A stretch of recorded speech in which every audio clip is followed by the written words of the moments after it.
Yo, what's up? Today's class, we're going to talk about the next two mental illnesses. In the very first class, we have talked about psychopathy or sociopathy. It was like a TSA lock. It can go up and down. Or, you can change the combinations, either sociopathy, dark tetra, dark triad, or psychopathy or sociopathy. The second one we talked about was, see if I remembered. Fuck, I kind of forgot. Oh yeah, autism and OCD. That's the second one. Today, autism and Asperger's. The third one that we're going to talk about, the third clusters of mental illnesses, is ADHD/ADD or OCD. Let's begin. Sorry for the cough. I'm coughing a lot today. I ran out of cough medication. Not coronavirus. I've been coughing all year. You might be thinking, how does this relate to you? Okay? When you can't even focus or pay attention long enough to learn day game skills. It affects every area of your life. So this sequence, the third sequence, is kind of like, what is ADHD? Let's get right to it. A lot of you have heard of it. You've seen it in movies. Most of you couldn't even focus if your life depended on it. I know that. That's like 100% true. Most of you cannot focus. But let's talk about it. What is ADHD and why I think a lot of PUAs have it. It is either ADHD or ADD. So Adult Attention Deficit Hyperactive Disorder. So ADHD, the H is the hyperactive, is a mental health disorder that includes a combination of persistent problems such as difficulty paying attention, hyperactivity, like, oh yeah, I just can't fucking stop, and impulsive behavior. Adult ADHD can lead to unstable relationships, poor work or school performance, and low self-esteem and other problems. You are easily distracted and you miss details, you forget things, and frequently switch from one activity to another. So a lot of the comorbidity in possible case students, when I give them instructions, they can't focus for shit. I have never seen any of them been able to focus on it. That's why I call it the Swiss cheese brain. It goes in one ear, it gets scrambled like a Swiss cheese. They write down the notes. It is nothing even like what I said. And you're like, what the flying fuck? That's why I was recommending all these different supplements to help with autism, but they also help with ADHD. They have a difficulty maintaining focus on one task. I'm telling you, all pickup artists, I would say probably 99% have this. You all know it. Okay. So they have difficulty maintaining focus on one task, become bored with a task only a few minutes unless doing something they find enjoyable. They have a difficulty focusing attention on organizing or a competing task. They have trouble completing or turning in homework assignments, often losing things, pencils, toys, assignments, needs to complete tasks or activities. They appear not to be listening when spoken to. And that happens all the fucking time when I teach them. Daydream. They become easily confused and they move very slowly. They have difficulty processing information as quickly and accurately as others. It's very similar to the problem is that when you have, autism with all those emotions plus a lack of focus, now you kind of know what I have to teach these days. I'm teaching a lot of impossible cases. They struggle to follow instructions. That's a given. Have trouble understanding details and overlooks details. They fidget or squirm a great deal. And for me, I also think I have ADD or ADHD. So it is not something, you'll find it very annoying when you talk to me in real life. I will walk around in a fucking circle. I can't stay still. I get bored very easily. I was also diagnosed with ADD, not ADHD, but then they took the diagnosis away because they didn't think I have it. Most of these psychologists, or whatever, they never think I have any mental illnesses. That's kind of fucked up. I never get a diagnosis for much of anything, but I did get one for ADD, and I did take some Ritalin way back then. It did help, but they took it away. It's like, oh my god, it's not ADD. When I say to a doctor, fuck you. They talk nonstop. They dash around or play around with everything in sight. It's like I'm messing around with a watch. 5:13. Sure. There it is. Okay. They have trouble sitting still during dinner, school, and while doing homework. They be constantly in motion, having difficulty performing quiet tasks or activities, be impatient. They blurt out inappropriate comments and show their emotions without restraint. And they act without regard to consequences. They have difficulty waiting for the things they want and waiting their turn in games, often interrupting conversations and other activities. So ADHD or ADD is a subtype that doesn't involve constant movement. So for example, you guys could see the board over here. Yeah, it looks pretty clear. So there's two types, the ADHD, and the other one's ADD.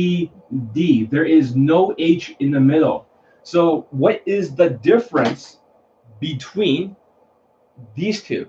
So the only thing that's really different is the H. That's the hyperactive disorder. And you probably have some friends or know some people that cannot fucking sit still. All they ever do all the time is just go right out there, and they're fucking seem like they're run by a goddamn motor.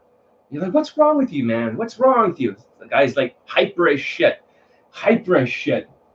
And that's a funny thing, because when I was doing day game with my Pakistani mentor in the mansion, all the time is like, John, you're going to get to work, I'm going to get to work. Because he's so busy banging other women that he's not making as much money as he should be, because he's so ADHD. That's really, really funny. He's so ADHD. So he's like, okay, John, you gotta work for 10 minutes. I'm gonna work for 10 minutes. So I go back downstairs and I was like, okay, great. I done some work. And for him, it's like, where the fuck is he? He's out there approaching women all the time. It's like, what happened?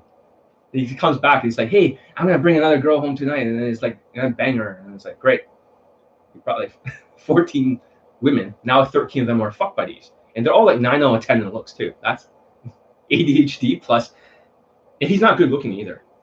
He's like around 5'11" or 5'10.5", chubby, brown looking. Face does not look attractive. Golden ratio extremely high, 82%, exactly like mine. Superior game.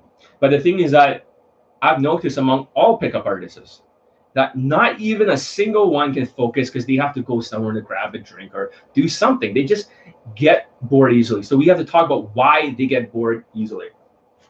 Because now you know there's a difference. Co-approaching or choosing signals. Co-approaching. I'll explain why. All right. So what is the cause of ADHD or ADD? Scientists have observed that the levels of dopamine are different in people with ADHD than those without ADHD. Some researchers believe that this difference is because of the neurons in the brain and nervous system, that people with unmedicated ADHD have lower concentrations of protein called dopamine.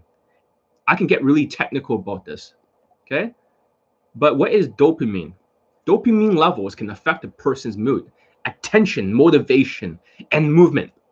Dopamine also regulates the brain's reward system. Does that make sense, guys? So whenever you get laid, you get like a dopamine release. And even for women, when they have like an Instagram like, they have a big dopamine release. They're like, she gets a like, she gets validated, and now she feels so good. Fuck, is this thing like fucking lights? Ah, fuck. Okay, there it is.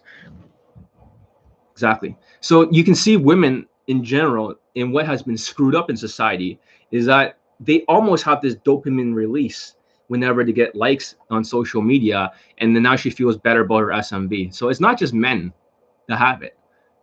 And I'm not saying automatically because of that likes, but it is a dopamine release. Whenever we watch a new YouTube video, we're getting a dopamine release. Whenever, you're doing something exciting and you're bored, you're getting dopamine release. So dopamine regulates the brain reward system with its level of increasing in the brain when a person experiences something pleasurable, such as eating food or having sex. Experts initially believe that ADHD occurs as a result of low levels of dopamine, but they have since realized that the relationship is more complicated. So according to their research, people with ADHD may have a higher concentration of dopamine transporters in the brain. Transporters remove the dopamine from brain cells. When there are more transporters in one area of the brain, they do this quickly, and you have less time to exert its effects. Of course, it's very scientific. A lot of you don't really know what it means. It's very simple. When you think about this, I'm going to give you an analogy. And when you understand this analogy, you understand the pickup artist's brain. For example, there's a car. Rather than talking about the scientific shit, which is very complicated, this is not a Tesla. Let's just say this is just a regular car. And this is the gas, okay? What happens if this car does not have enough gas right here in the tank? Say the tank's here. It's running low on fuel. What happens is the car starts to smoke a little bit. The car stops running. It starts to stall. It starts to have problems. Imagine this is what happens with the ADHD brain. And let's say, for example, they're using the wrong fuel. So in other words, to explain it, the fuel drains over here extremely quickly for the pickup artists in general. So what happens is when this fuel is gone, the brain starts to smoke a little bit, and then you start to have these symptoms. So what they're talking about, how it drains is the wrong fuel and stuff.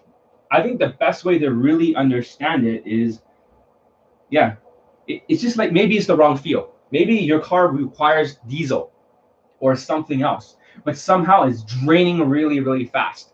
So it's kind of like when you're depressed.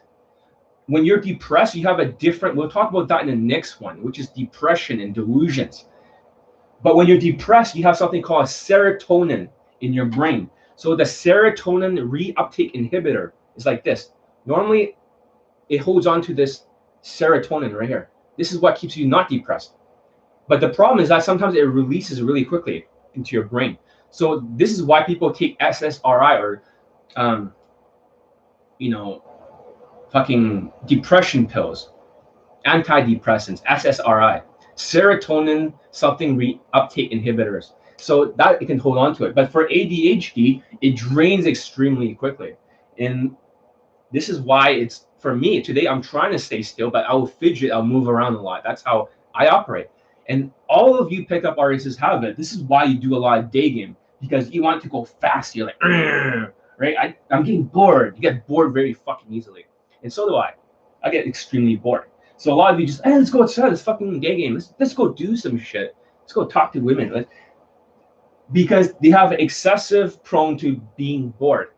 And because the fuel disappears, everything smokes. The problem is that my students, when I teach them, and they start to have this problem.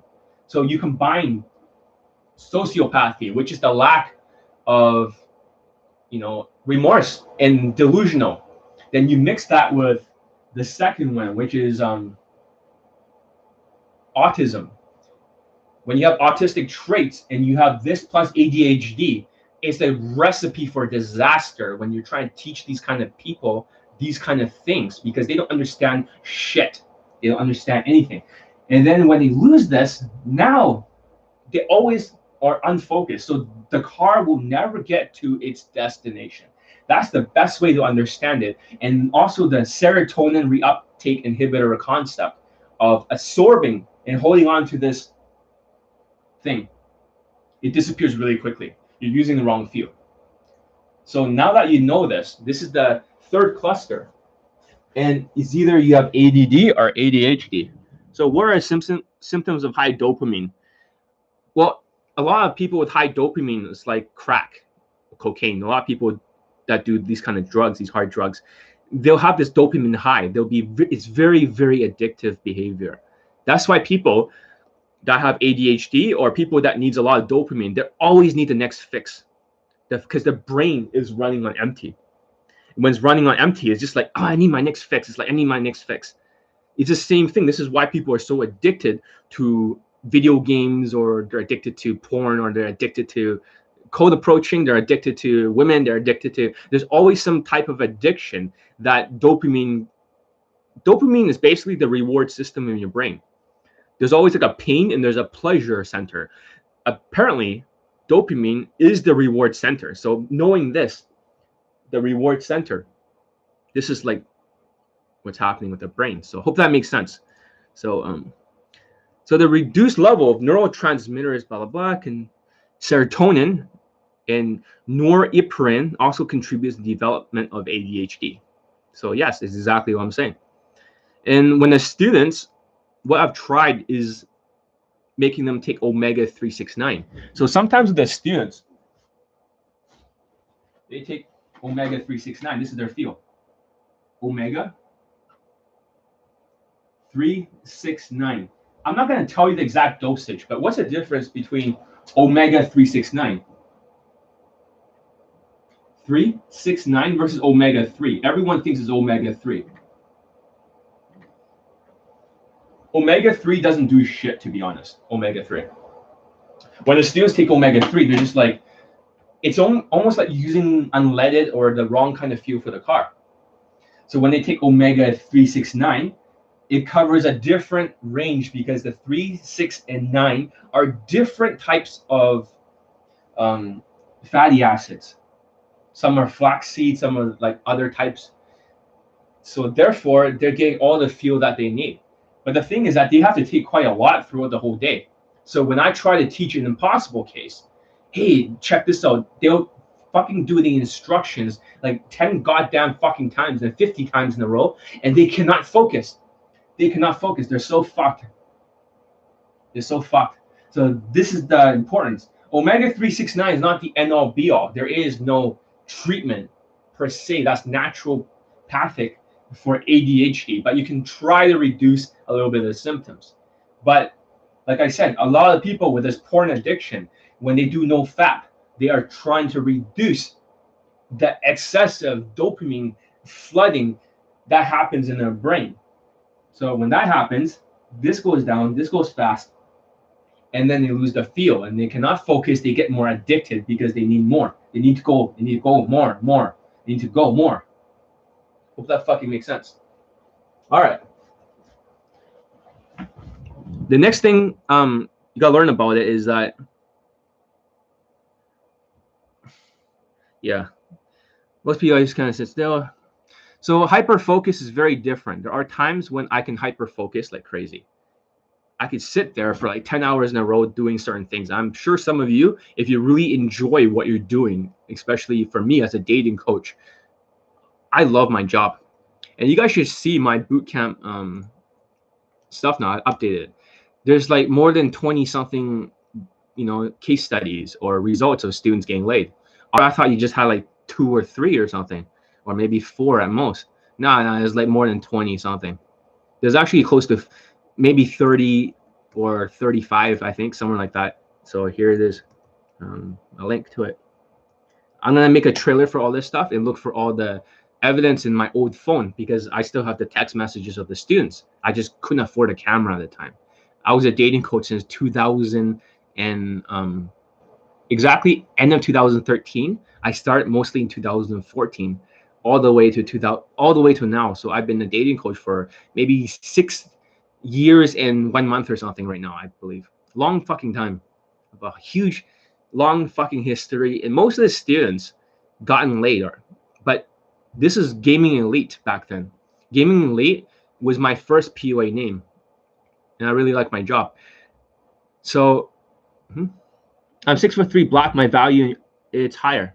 I think I've talked to you before here on the thing. So having that height does help a lot. I'll be making a new video about height in the future and looks. I'm going to show the looks theory, and I'm going to show them like how this is bullshit because the students have different looks. And I'll show all the bootcamp students too. Maybe in the next one, next YouTube live. I'll be on here more often. I'm just a little bit tired. I just want to talk to my audience. Although they're not really here today. They're kind of like fucking, I don't know, whatever the fuck they're doing. So It's Monday. They're just too busy having a thumb up their ass and just they like finally can go outside, so they're like going outside because the gates are opening, so the red pill coaches are coming back and they're here to game you. I bet this is my prediction. All the red pill coaches are seeing the gates open. They're like, oh, money, money, money. Let's game the students. Just come back on YouTube Live. They don't give a fuck about you. Who was there from the very beginning? Probably gives a little bit of a shit. Or they're opportunistic users. Okay, you might be saying, that's great, John, but what does this all mean? How does this relate to pickup artistry or comorbidity? It robs you of all your potential skills. So, for example, if you have ADHD, you can never get really good at the skills. For example,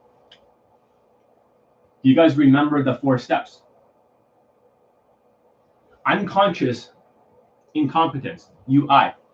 That means no matter what you're doing, you're not aware that you're unconsciously incompetent.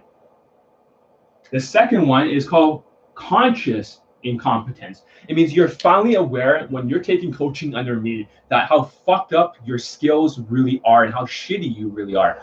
And then you're like, oh, fuck. But because of the autism and the ADHD and the sociopathic opinions as fucking facts, now you go back down to this. So you become here.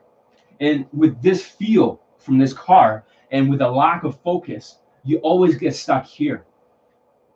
So this becomes conscious competence, but that takes a lot of focus. So maybe a lot of omega-3 throughout the day. Or omega-3, fuck omega-3. You know what? Fuck omega-3. I hate omega-3. Omega-3 is just like 1/3 of the solution. Omega-369, that works. But I won't tell you the dosage. Maybe I'll make something like you can put your email in and I'll give you the exact dosage, how much my students take. Because I already cracked the fucking code. I already field test everything. The students supplement because their brains are fucked. Hope that makes sense. John swearing again. Yeah, just conscious incompetence, conscious competence, and unconscious competence. So in order to reach all the way to this level, it takes a goddamn amount of fucking skill and focus and training. And this is something they can't even do because they can't even absorb the information. Plus, they have to go through different layers in their brain. They have to go through their narcissistic sociopathic behavior, which is like, oh, I'm always right. They always believe they're always right. So you got to contend against the sociopathy and also the autism. Then now you got to contend against the ADHD for comorbidity. You're like, holy fuck. So you're seeing these pickup artists. I'm telling you, if your SMV is low and you have all this shit, it's going to be a lot harder for you. If you have high SMV and you're like a tall black guy or tall black looking guy, it's going to be a lot easier in day game. Because all these things can actually help a pickup artist when you have the SMV. But if you don't, they could be working against you. So I hope that makes sense. All the pickup artists have a combination of all these things, like a TSA lock. Like a TSA lock, for example. Here's a lock. You know, in the TSA lock for the side here, and your luggage, there's like combinations, like 1, 2, 3, 4. So it's almost like this is the combination A. Are you a psychopath or a sociopath? Are you dark tetrad or are you dark triad? There's no exceptions for pickup artists. Number 2, are you like autistic or are you Asperger's or you have both?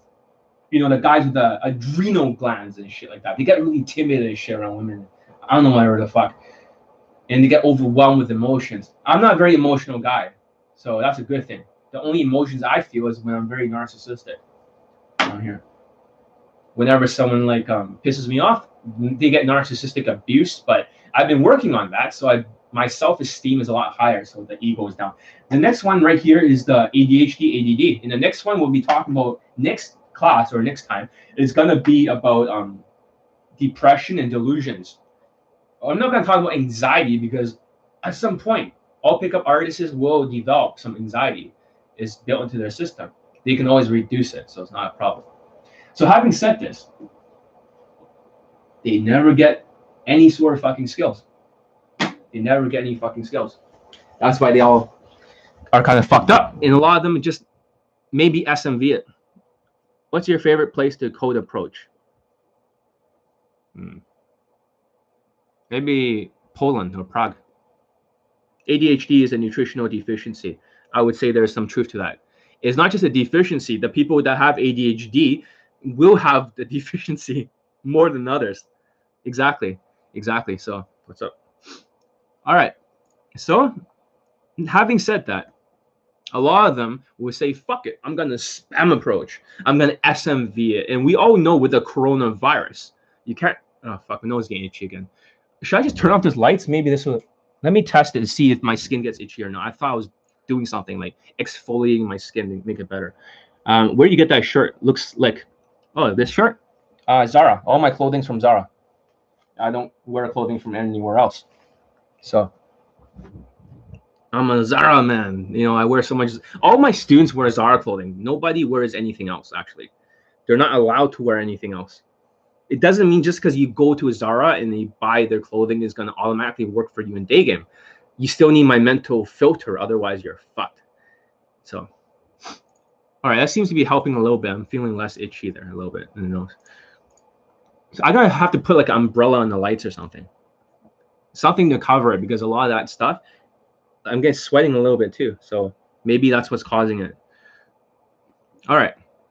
So they're just SMVing it. And with the coronavirus, with the ADHD and just SMVing it, they have never been able to develop any real skills up here for most of the pickup artists. So the guys who are usually taller and has a race advantage will typically eventually close.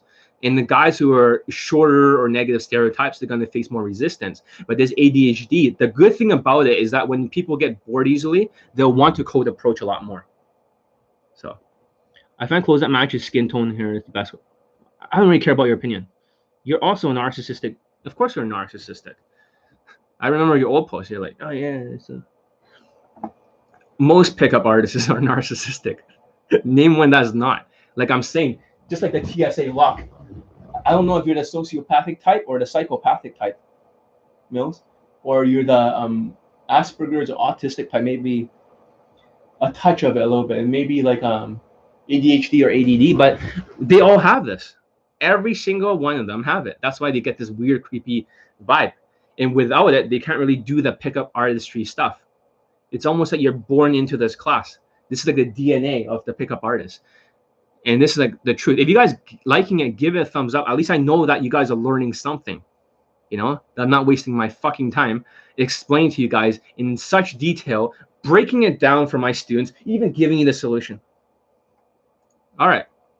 So when they have a nutritional deficiency for autism, they need a lot more of omega-369 and also a higher dose of vitamin D. So in possible cases, they are slow. You have to repeat it. And they take notes, like I said.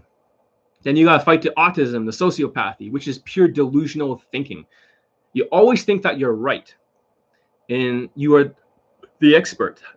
How can you be wrong when you have a feeling that you're destined for greatness? So a lot of these pickup artists will believe that, oh, I'm destined for great. This is what they think. I'm destined for greatness. I'm like God's gift to the world or something. Yeah, okay. So for me, I've accomplished something. Like over 20-something bootcamp students later post, okay? And there's more, actually. It's like, that's what I posted so far when you saw that. There's actually more. It's probably closer to 30. I'm not even talking about the combined testimonials or anything like that. That's how many I find in my old phone. Plus, 434 late pool testimonials, but I still got to account for the new testimonials to readjust it in case I didn't post a screenshot for it. I mean, you have to earn something, and that's the problem. These guys haven't earned shit. So what happens is when they're unconscious incompetence, and the very first thing for people that cannot focus is that they'll go into 3 modes all the time in their thinking pattern. When they have ADD, they have autism, and they have sociopathy, and they can't think. Number one, they always get rid of this one. It's hard to write. They always minimize. Their mistakes. So they always say, it's not so bad. My stomach is not so fat, right? And you know what I do? Because I don't take shit like that from students. Because if I just nod, they'll just be like, oh, John agrees with me, right? That's called, I forgot what's it called, but that's like something like you're agreeing with them indirectly. So I say, fuck you, asshole. you're a fat fuck, right? And you look like you're pregnant. And they're like, what the fuck, John? That's so mean. I was like, fuck you. Like, stop minimizing it. This is a mental distortion because they cannot focus enough to build the skills. And going out there, SMV, what the other people would tell you, the guys, the high SMV, would tell you to keep approaching women. They don't tell you that you can rehearse and practice at home. So it's kind of like learning boxing before you go in a boxing match. Like, you don't need to rehearse it. You just need to go out there and you just need to like box more. Yeah, and get your fucking teeth knocked out. These dumb fucking high SMV people. Or they say, oh yeah, I just gotta like, you know, before public speaking, you just gotta go out there and keep practice. It's the same fucking mentality. Unless you have high SMV and your value is so high, you just need a little bit more to get over the line. For the people with lower SMV, they will need a lot of focus. They need to get their ADHD handled. And when you're learning Elite 30 from hardcase to hero, you will need to repeat the lessons over and over because of the delusions you're seeing through your own mental fucking filter. You're like, oh, I know everything. I know that. I know that. I know that. And you don't get better. You get stuck. You get stuck. Now your car is hardly going forward. So the first thing you do is minimize. No, it's not so bad. You know, yeah, my approach is not so bad. It is shit. John Lee is narcissistic. You damn right. Though you give me ego boost your value chart. Yeah, congratulations for being tall and strong and, you know, being the women's type with Neanderthal genes. Therefore, you don't have any game. You just need just a little bit more. You like 8 out of 10 for the SMV, the height, everything gives you like 8. So 8 plus 8 is like already 16, plus a little bit of money, a little bit of looks. Maybe like it looks like higher than it's like 8, 8.5. Who knows what it is? Then it's like your game's like less than 4, really. That's how it is. Anyways, having said that, my SMV is low right now. Should I focus on my career right now, or should I cold approach even if I look homeless? Well, do both. Do both. I would suggest that, okay, this is a good question from JP. So what happens is that when people have all these mental illnesses, these comorbidities, because you're not able to get anywhere in your practice, you should practice Elite 30 from hardcase to hero over and over. That helps your job life. A lot of students that practice Elite 30 from hardcase to hero, they actually make more money and they also get promoted. I don't know why that is. The bosses, everyone else, the coworkers starts to stop picking on them. With comorbidity, you got low SMV, all your coworkers will pick on you. That's what I've noticed among the students. However, when they start doing that, they start to get a raise. They start working harder. And of course, reducing your autism and your over-emotional behavior can overflood the car. It can make it, you can press the gas faster when you're emotional, and you're emotional snowflake cunt with sociopathic behavior. It'll make the gas go down faster. Hope that makes sense. So for you, what do I recommend? I recommend that, do I co-approach more or do you like work harder? That's a fucking weird question. The bigger problem is that you're not seeing this part. You can improve both areas because you're unconscious incompetence, JP. You don't know what you don't know. You believe that by working one area, but you're not improving your skills. That's the problem. It's the word skills. You don't have skills necessary. Working out, working your money, working your job, they all involve skills. And for working, there are skills out there. Like, for example, sales, right? Sales skills. Remember when I taught my other student who made $2.2 million and he fucked me over, took all the money. I've never been fucked over that badly in my life. I've been fucked over many times by dark tetrad, sociopathic, narcissist people, autistic. But I've never been fucked over by $2.2 million. I taught him to make that in 3 weeks. And the only reason why he made that is because it's a skill. It's sales is a skill. Copywriting, when you look at my sales letters, like my bootcamp clips, I spend all coronavirus, like the next fucking 5 months, practicing writing so I can improve the sales letter. That's a skill. This is what you're missing, JP. You don't have any high income skills. And for example, even right now when I'm talking, if you guys are liking it, give it a thumbs up. Is public speaking. When you look at most of my videos, they're mostly 100%, or one motherfucking bench hole gives it like a thumbs down. So it's like mostly 90-something%. And this motherfucker who fucked me over with all these mental illnesses, a PUA, I never work with PUAs again. Ever in my life. Next time PUAs wants to work with me, no fucking way. Not with all these mental illnesses. They'll fuck you over. The point is, he won 3 fucking Toastmasters. That Toastmasters is a public speaking competition. So whatever I'm saying, although I never took public speaking courses myself, it seems to really, really work in terms of getting him 3 first places. And then he got narcissistic. He let it get to his head. But he was so ADD, he couldn't fucking focus. He was almost running on empty the entire time I was teaching him. So for you, maybe get Omega 369 and start working on your skills. Maybe a better question is, how can you level up that skill for your work and for code approaching?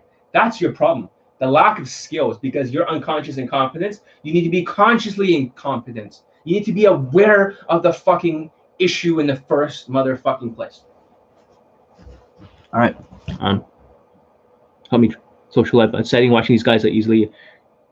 Of course, it's easier for them because they have higher SMV. So, I mean, this game is a game of value and is a game of skill, and game is only a value delivery system. So if you're not working on the skills, right, and you're just working on the game, and game is, oh fuck, I hate when people say, oh, there's more game, more game, John, more game, more game. Remember what it is: social skills, social calibrations, emotional intelligence, and game. And game is only a delivery system for your SMV. So basically, it's like sales, right? You got the product, which is the car, and you also got to sell it to the person. So the sales skills, if you have a better car, it is easier to sell. If that makes sense. So SMV does matter. Just like the other tall black dude, the Negro, he is gonna be a better car. He's gonna be like a fucking black, I don't know, not Bentley, that's luxury. Maybe like a Ferrari or something to women, because he's higher value. He's gonna be automatically worth more to the women than someone else who's like a fucking Asian person who's like a Volkswagen Beetle or some shit, who's short. So you need to sell the Volkswagen Beetle with a lot more skills. But just because you've got the skills, you still need to raise the value. Today, a student was asking me, hey, John, should I get a hairline? I'm not going to say who, because this guy was one of the JT Tran students that was actually featured in his fucking video, his documentary.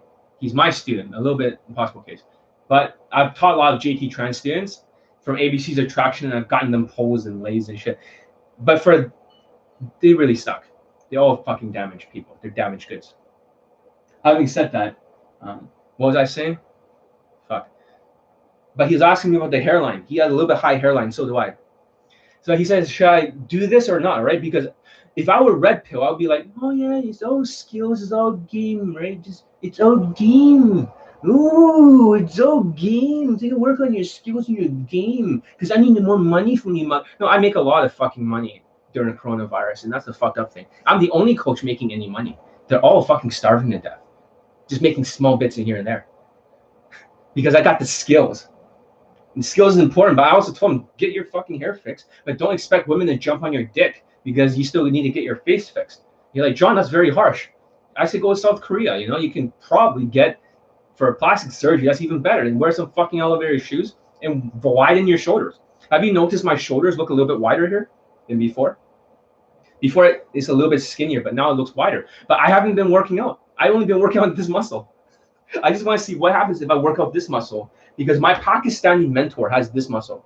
He's really like wide shoulder, like a V. So he's always like this, like a gorilla. And that's Neanderthal gene. So I can't even put my arm in here because it's kind of sticking out a little bit. So it's smart because women can see this. So for anyone who thinks it's goddamn fucking shrugs or some shit, what the fuck are you talking about? Widen the V shape. That's what gets my bootcamp students. Some of them late before they have to work out, they have to widen the V. So SMV is important, and so is skills. But just by having enough skills does not mean you have enough value. You still got to pass a line of fuckability. And just because you have high SMV, and just like my 18-year-old student, the guy you saw, he's like, wait a minute, John, this guy looks like a male model, but he has autism. He has like ADHD. He has all of these sociopathic fucked up mentalities. It affected his looks. Women were turned off when they're listening to him. They're all turned off. They're wondering, what the fuck, man? The women are like, At the first minute, they like him. The next minute, just like turn off. Next minute, he doesn't flirt and turns off. Next minute, turn off. Eventually, they leave. And you're like, wait, John, I thought looks matter. Of course it looks matters. Height fucking matters too. I will show you in the future chart of all my students. I'll rate their looks. Then in the future, I'll rate their height, and you can see how fast they get laid and their mindsets. I'm going to break it all down, all of the students. And you'll be like, oh my God, John, this whole looks theory is bullshit. Yeah, it is bullshit. Get some fucking height, get some elevator shoes, wear some nice fucking Zara clothing, stop being a cunt, fix up your fucking hair, right? It's a game of value. The car needs to be good. It's a game of skill. And game is only like selling the car, which is selling the value. That means if the car already has more value, you don't have to sell as hard. Hope that makes sense. So if you got like a tall Negroes in New York, right? Then it's easier to fucking sell because they're already like a fucking Bentley to other women there because they're pre-selected. That's not a game. Having Negroes like fucking pulling or getting laid in New York, that's almost like a given. If they're not getting laid in New York by being tall and black, I don't know what the fuck is wrong with you. Autism? ADHD? My fucking God. All right, let's continue. So, work on the skills, work on the value. Hope that makes sense. All right. Next question. I'm looking for Asian girlfriend. What should I do? Well, first of all, you should look for a Filipina because they don't like Negroes. Because she's dark skinned, she cannot get a white guy. Because she cannot get a white guy, she's too fucking dark. So the Filipinas, they all fucking hate Asian men. Like not all of them, but at least 56% will marry a white guy. Hypergamy or hypergamy or whatever you want to call it. So race does matter. There's a hierarchy. So what you want to do is try to go for the Filipinas, the dark skin, the Thais, because they cannot get the white guy. Because the white guy would be disgusted by her. Because he can get like a bright skin, you know, Korean or Japanese or Chinese. And Chinese are the most racist towards their own race, by far. Chinese women hates their own fucking race more than any other of the Asian races. And usually the ones that hate their race, you can tell because they have more of a square jawline. If you look at, for example, I'm just telling you guys the truth. This entire thing, everything I tell is the truth of the game. There's no spin or anything. I don't spin things. I'm not here to brainwash you. There's nothing to gain out of that. And even if it's like Asian women, white man, so it's like a couple. Okay. Let's look at the images. So you want to look for the square jaws. Number one, you can see, right? There's a square jawline. Can you see that? The shape of her jaw is square. I'm going to just pick the pictures out here randomly. And the guy always has a receding hairline and an inbred looking face. So you want to go for the women that are Asian that has that kind of look. See, next one. You see that? Same thing. And I'm not exaggerating. Square jawline. The guy has a receding hairline. This is not like a made up thing. Okay, next picture, just on the list. Square jawline. You see that? Square. So you want to go for dark skin and square. They'll be into you. You're like, what the fuck? Because they have more testosterone through their bloodstream when they're born. So therefore, they have more of a square jawline. It's usually a triangular jawline that are more into Asian guys. They're more compatible. These ones are not even liked by their own Asian men. They're more alpha than the Asian men. So therefore, they don't really like Asian men. I'm more attracted to darker ones anyways. That's good. So they're all the same shit. They all have, all these women have square jaws. See? Square. Not making it up. Square. Every single one of them. There's no like Asian women that are into white guys that, look how fucking square this jawline is. Look at that. Look at that. I mean, they wouldn't be that attracted to you. Chinese girls are probably the most racist by far. They'll be probably more interested into like a white guy, almost 99% of the time. But look how square that is. And look at this guy. This Tom Torero looking, inbred looking, receding hairline. They're always the same shit. And I'm not making this shit up. I'm not making this shit up. I'm just telling you guys the truth. Let's see. This more pictures. Same thing. It's always the same shit. They just love the square jaws. More square jaws. It's the same picture repeating itself. More square jaws. This guy was famous on being a on a documentary, right? This guy was famous for making a documentary about Asian women. Look how square her jawline is. Same thing. Koreans will not be that much into you. Sorry to say, unless you're very charming and stuff. They're more like East Asians are more into white guys, or they're into Indians, they're more into other races too. Every other race except their own. But they will not be so much into black guys. You're gonna have a hard time with them. The brighter skin is gonna be harder for you, unless you're really into their culture, and you're like that token black guy that loves the NBA in China or something, or you're that fucking internet celebrity that they all accept, but usually it'll be harder. I've got some Korean girls that flirt with me on my job. They'll flirt with you, but they won't fuck you. And if they do fuck you, they will not choose you over a white guy. I can guarantee you that. Okay, so. Oh, fucking square jaws.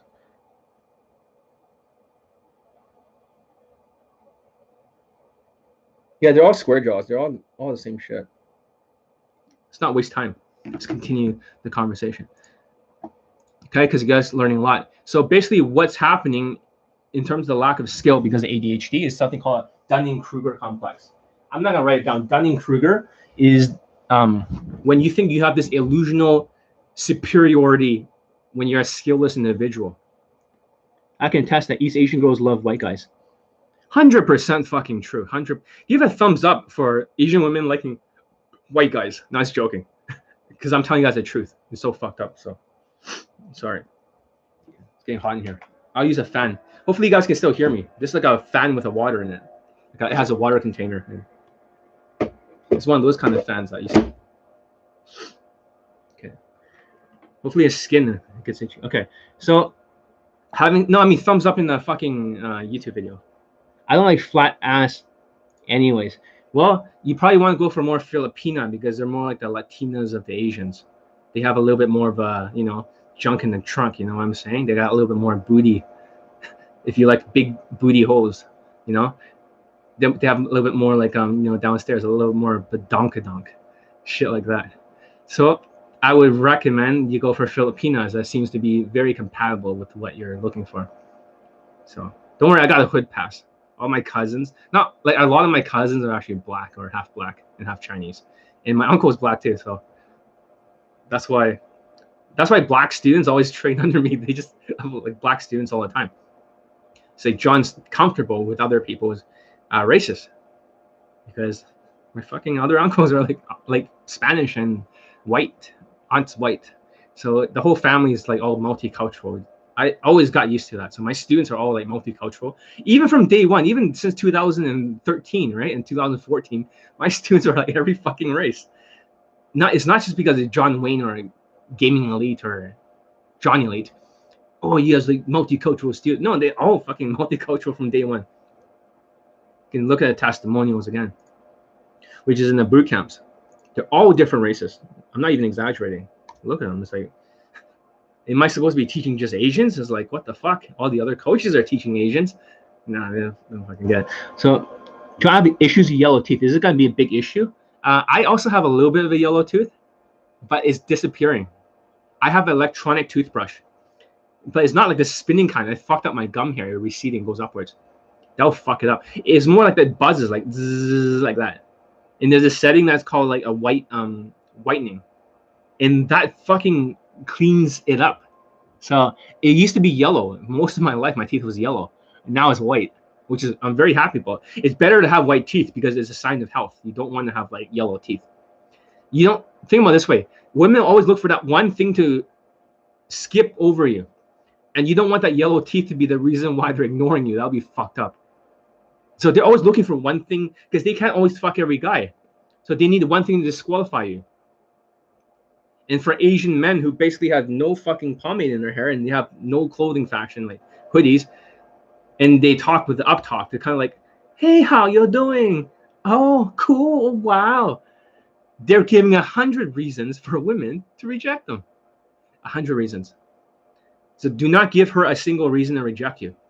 Go fix the teeth, whiten them. And I've tried using those whitener things. Do whatever fucking takes. Just pay the dentist $500 and get it whitened. And like I said, the toothbrush is very cheap that I use. It's only $40, but it's really good. It's like one of those Sonic Care. It's not Sonic Care, but something like zzz, and it just fucking makes it white. Makes me more whitewashed. Hope that makes sense. Having said that, Dunning-Kruger complex is something that a lot of students, they do suffer from, and they always minimize it. They always say, oh, it's not so bad. And let's look up what Dunning-Kruger means. Dunning-Kruger. So when I look at on Google, Dunning-Kruger effective is a type of cognitive bias in which people believe that they are smarter and more capable than they really are. Essentially, low ability people who do not possess the skills needed to recognize their own incompetence. Ouch. Ouch. For some of you, it's gonna be like, oh my God, like, did they just... Yeah, Dunning-Kruger, this is a real thing. It's not like made up. Even on Wikipedia. In the field of psychology, the Dunning-Kruger effect is a cognitive bias in which people with low ability and a task overestimates their abilities. It is related to the cognitive bias of illusionary superiority when it comes to the inability of people to recognize lack of ability. Without the self-awareness and metacognition, people cannot objectively evaluate their competence or incompetence. You're like, shit. So this is what happens if you're too ADD and you have autism and you got sociopathy and you don't have high SMV. It could potentially backfire, guys. It can backfire. So hopefully the lights now, I can open it again. Hopefully it doesn't like make my nose itchy because I'm already sweating, it seems. So having said that, this, you can see why it is such a dangerous combination of ADHD and all these other things together. So what's the next thing? So the second thing that you guys do is called mental masturbation. Mental masturbation. Did I spell it? So what is mental masturbation? I've talked about this before. You start to feel good about yourself when you got those skills because you like to pump up your state. Exactly like when I talk about narcissistic personality disorder. I'm tall and strong, but I don't want to scare women of cold approaching. So I look for choosing signals.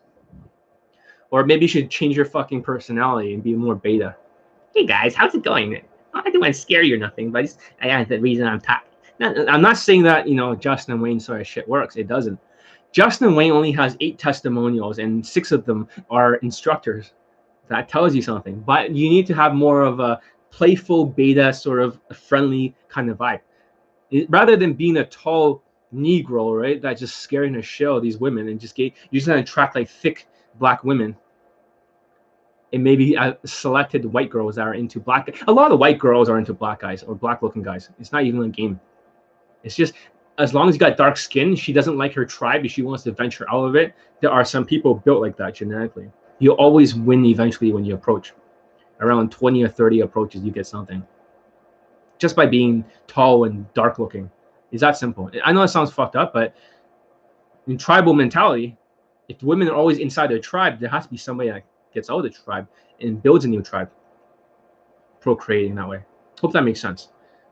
So yeah, try to change the personality. So if you're going more aggressive and dominant, you try a little bit more playful, because you got to break your stereotype, because the stereotype is tall black guy will be more suitable for 7 out of 10 looking white women who are just a little bit thick or something like that. Or if you go in Europe and stuff, it'll be so easy for you. It'll be like shooting fish in a barrel. You don't even need game. You just need to SMV it and try not to be too autistic. You'll close like crazy, especially Eastern Europe. There's no need for game. You just need to be black and tall and SMV, and try not to be too scary and have some confidence in your body language, and just try to pull her home. So that answers your question. So mental masturbation is the other one.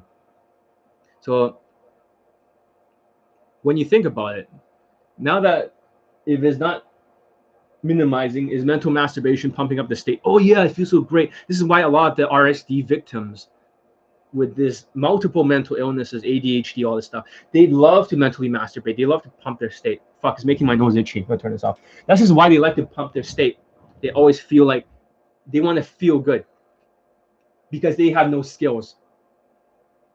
So the other thing that I've noticed besides minimizing and mental masturbation is that, these are the 2 main ones. When you're skillless, you'll be doing a lot of this stuff. I would say forget about this stuff, raise your self-esteem, dress better, and focus on the skills, and also raise the value. I, for one, wear super expensive shit on purpose. I mean, this watch is not cheap. I love black girls. For shizzle, my nizzle.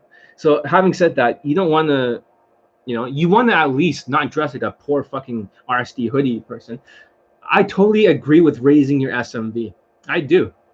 I 100% agree with that. So you got to either raise your skills or you got to raise your SMV. But game is just a value delivery, because if you don't raise the skills, you can only raise the SMV, and numbers game it. And you eventually close because you're her type. That's not game. That's something else. That's something else. That's just SMVing it with your value. So now that you think about it, there is a thing called osmosis water machine, okay? Osmosis is like a filter. So for example, this filter, let's say we cut this filter open, and there's multiple layers in here, okay? Like water filtration. So the first layer is like, sociopathy, dark tetrad. Let's say you got dark tetrad. You're like really fucked up. You're one of those kind of guys that are really into relationships. You'll fuck everyone over, is selfish. And this has happened because I work with the other Asian student who fucked me over. And for them, these kind of people, all they think about is themselves, their selfishness. He agreed to give me 50 or 40% of whatever I helped him earn. He's earned like 2.2 million fucking dollars. And he didn't tell me he has other business partners he gives the money to. They finance it, these deals. But you see, that's the first layer. Now you got this opinions as facts. He always believed he was right when I was teaching him. No matter what, he just couldn't stop. He couldn't listen to me. He stonewalls me like a sociopath. So that's what happens when I teach students. They start to ignore the advice because they believe in their mind that they are right. And that's the problem. They believe that they're experts. And I say, how are you an expert? You haven't accomplished shit. You haven't taught anyone shit. And they're like, I don't know, John. I guess I'm not an expert. And I was like, yeah, but I bet you feel like an expert. And they're like, yeah, I feel like 100% I'm the most expert.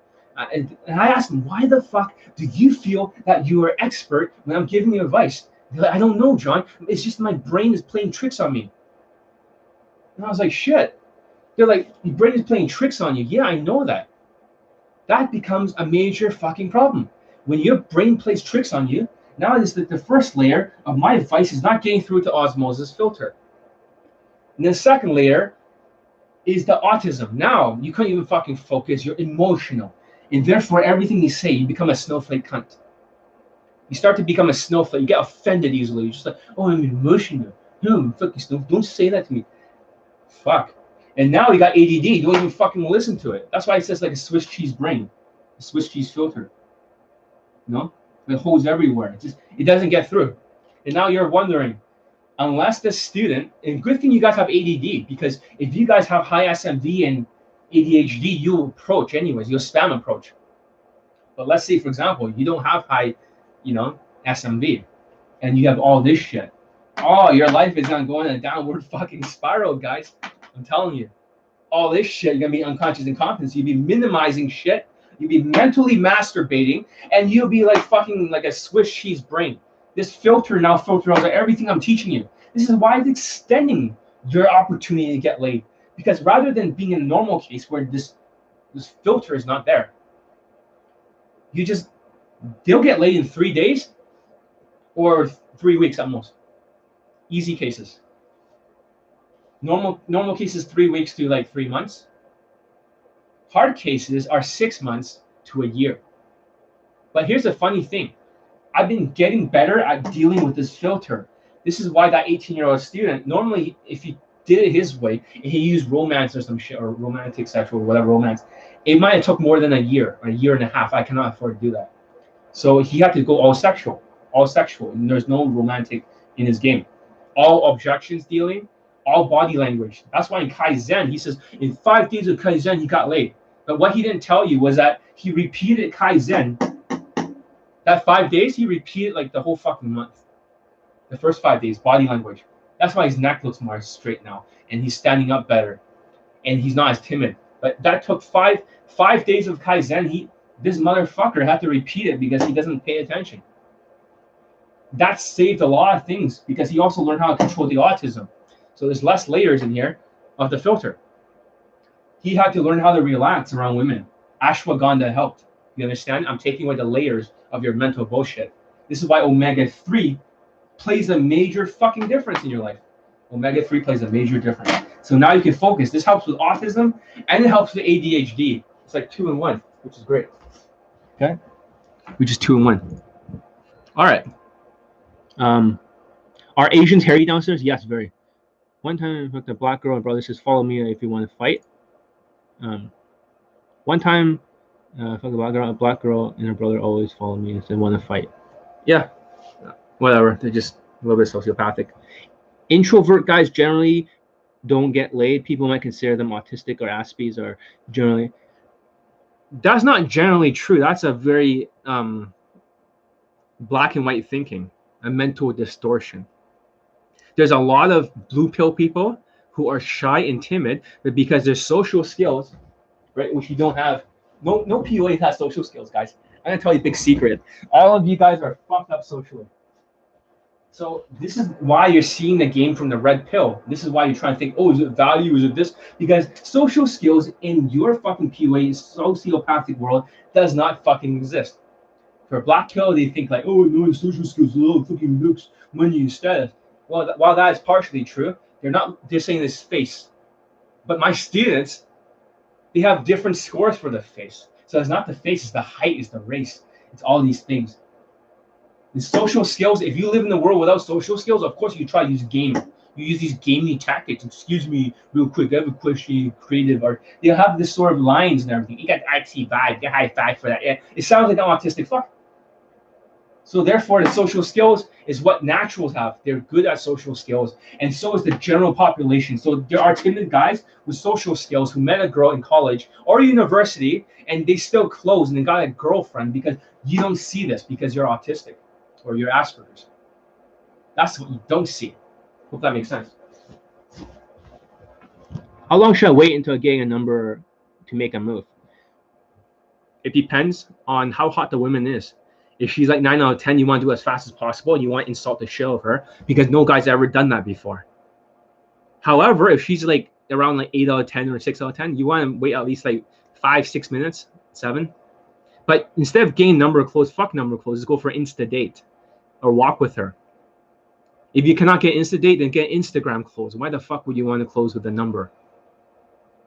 Because your Instagram, if you have a good Instagram, it doesn't mean just better pictures of lifestyles or your fucking selfies. I have an Instagram secret algorithm. Nobody knows it. Only my students do. Then that creates a conversion. Then that way she'll come back and she'll be retargeted in case she does not come out. That she see more pictures and more lives and stuff of your lifestyle, and then she'll come out. It's like an email list. You're turning a cold traffic to warm to hot. So you're seeing this from a very one-sided point of view. Oh, let's get a number. Yeah. What do you mean by social skills? Conversational skills is not social skills. Because you think that game conversational skills is social skills. I don't think so. Social skills is the kind of skills you always see people talk to each other. Dark Lord, I know you're in India, so therefore you might not see what social skills is. You only see socio skills, SOCIO skills. Social skills is not like, oh, by the way, and I remember this next line, and I remember like this, and then, oh, you gotta have hug for that. And then you got blah, blah, oh, that's not social skills. That's not conversational skills. Social skills is like the way the TV show Friends talk like, hey, Rachel, I'm gonna go grab like a food later on. You wanna come? And she's like, yeah, for sure, but I'm not really sure if I want to do something like that. Oh, come on, Rachel, it'll be great, right? Joey's coming with us too. Yeah, we're all gonna grab the way that white people talk. If you ever been in white country, yo, bro, you want to smoke some weed? Yeah. Oh yeah, that's fucking awesome. You hear about the coronavirus and shit? Yeah, that shit's fucked up. The way they talk, the small talk, is actually social skills. It's a social lubrication and etiquettes that binds everything together. So in the beginning, you have to greet them. Hey, bro, what's up, right? And the guy's like, hey, what's up? If you don't greet them, you start talking to them. That's not social skills or socially intelligent. So there's a whole world of social skills. There's at least 100 different rules for social skills. Different tonalities too. Small talk, building rapport together to hang out. Yeah, bro, I'm gonna go to concert next week. You wanna come by? You know, bring you and your girlfriend and shit. Yeah, man, that sounds great, man. I'll text you on Instagram or something. For shizzle. The way they talk, that's social skills. If you can do that during day game, the same talk you talk with the women, you no longer are the creepy comorbidity PUA. You are a social guy who can infiltrate like a ninja wearing a disguise other social circles and other groups. It's not like natural and direct where you have a 3-minute conversation, because you may not have social skills. You might have socio skills, not social skills. I hope that makes sense, guys. I hope this is like a real wake-up call. It's like, fuck. So now you realize with the filter there, when you ask me a question like that, it goes to show that you have absolutely zero social skills. You should get Elite 30, but the problem is you're never going to get it because you're so busy sucking off other dating coaches' dicks. What is socio skills? Now, it's just a joke. Socio skills is basically sociopathic motherfuckers, right? With the dark tetrad, narcissism, autism, and fucking ADD. That's what they are, delusional. That's socio skills. There's no skills. It's just might as well SMV and just ignore what she says and try pour hard. It's just a joke. I mean, obviously. So in order to achieve anything great, you need laser focus, and you can't get there without focus. So now you're starting to see how I'm making my students more efficient. I'm able to get impossible cases, which takes a year to get laid. I've condensed it down to half a year. I have to yell at them a lot. This is why that white student was saying, John been yelling at me a lot. Holy shit, if you train under me, right? It'll be like, you dumb motherfucking idiot. How you have like fucking shit for brains or something? Like, the fuck is wrong with you? Got like a Swiss cheese brain? Pay fucking attention. That's how I talk to my students. You're like, oh my God. No, that's discipline. These autistic people, without talking like that, you just, just consider this and, do not, and coddle them and try to be nice. That ain't gonna fucking work. It's not gonna work. Get them to take some fucking omega 369. Tell them to shut the fuck up and make them say yes, sir. Make them do it. It works like crazy. Yeah, I hate these other dating coaches, bunch of dickheads. Exactly, because they're just after your money. So they didn't show up during the coronavirus, right? But now that they realize that for some of them, that the coronavirus may be part of fucking society, just like HIV. Now they're coming back. They're coming back when the gates are opening. They're coming back when they realize that the gates are opening again and they can make some money. They don't give a fuck about you. It's all about the money. I'm going to help you guys. And if I say omega-3, fucking buy it. I don't make a fucking dollar out of this shit. I'm helping the human fucking race. Definitely getting Dan Pena vibes from military disciplines, ultimate. Yeah. So I have met Dan Pena before, and me and him are fucking, psychopaths. Not joking. But the thing is, we act like psychopaths. So for me and him, when he talked to me, I was asking, how do you defeat RSD? He says, break their fucking legs with a baseball bat. Metaphorically speaking, of course. And at the end of the conversation, I said, I will break their fucking legs, metaphorically speaking. And he knew. I told him, how do I Genghis Khan this fucking people? Like RSD. He told me the exact strategy. After I shook Dan Pena's hand, right? It's like I said, like, thank you, sir, for the advice. And he says, go get him. So he knew we're on the same wavelength. And Dan Pena and I'm scared to pick up girls in my city, right? Some advice. Stop being a cunt. Because you have autism. This is where the adrenal glands. I would take ashwagandha so you can stop being so cuntish. The higher adrenaline you have is usually some kind of like autism or Asperger's or something like that, oversensory. If you can get that handle, then you can start to make a few approaches. That's my advice. Ashwagandha. If you guys like it, give a thumbs up. I'm just speaking some real shit. But yeah, me and Dan Pena are very similar in thinking and in teaching mentality. He gets his students to beat up each other with a boxing glove. For me, I actually like rough up the students in the boot camp if they're pussies. I teach them how to fight.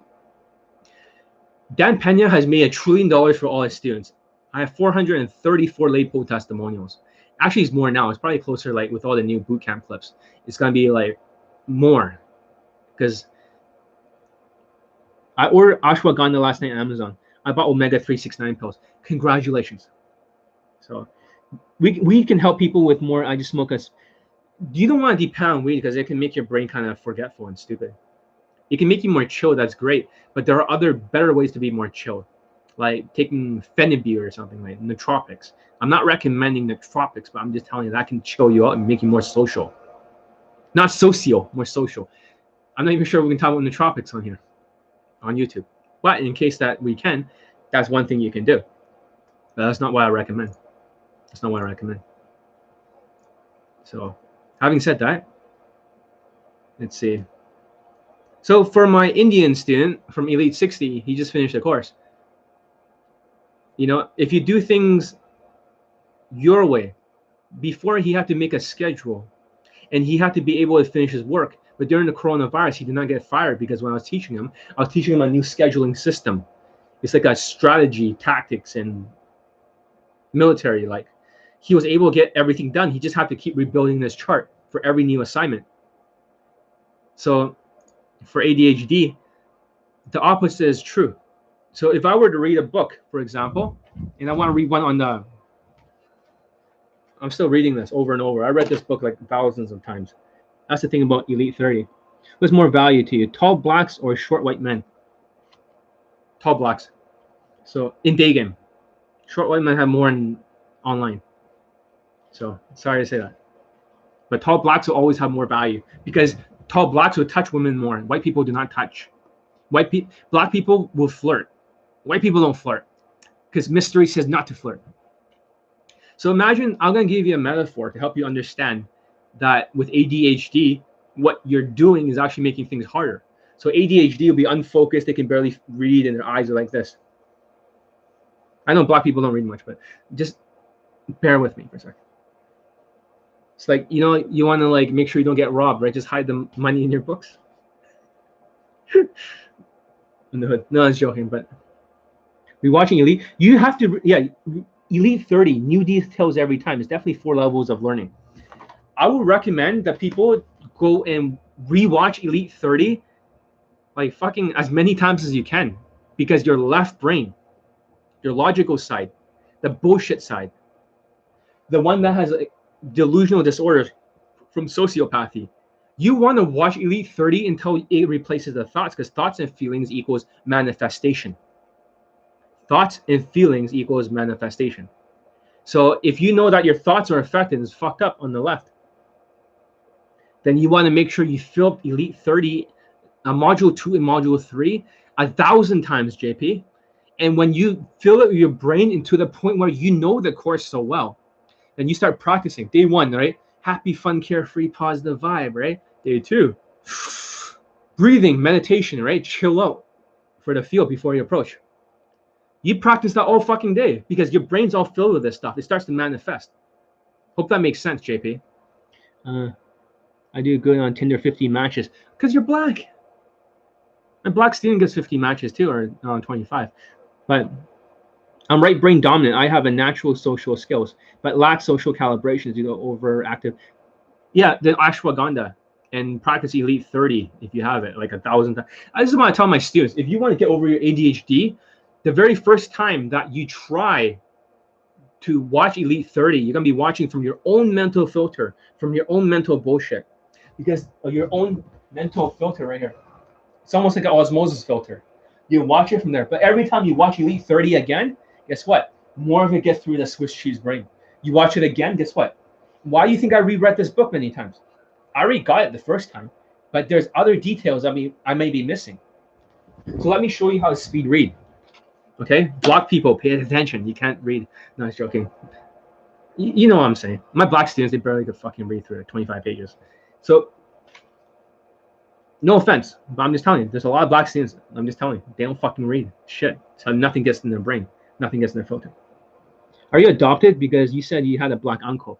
No, I'm not adopted. My uncle is black.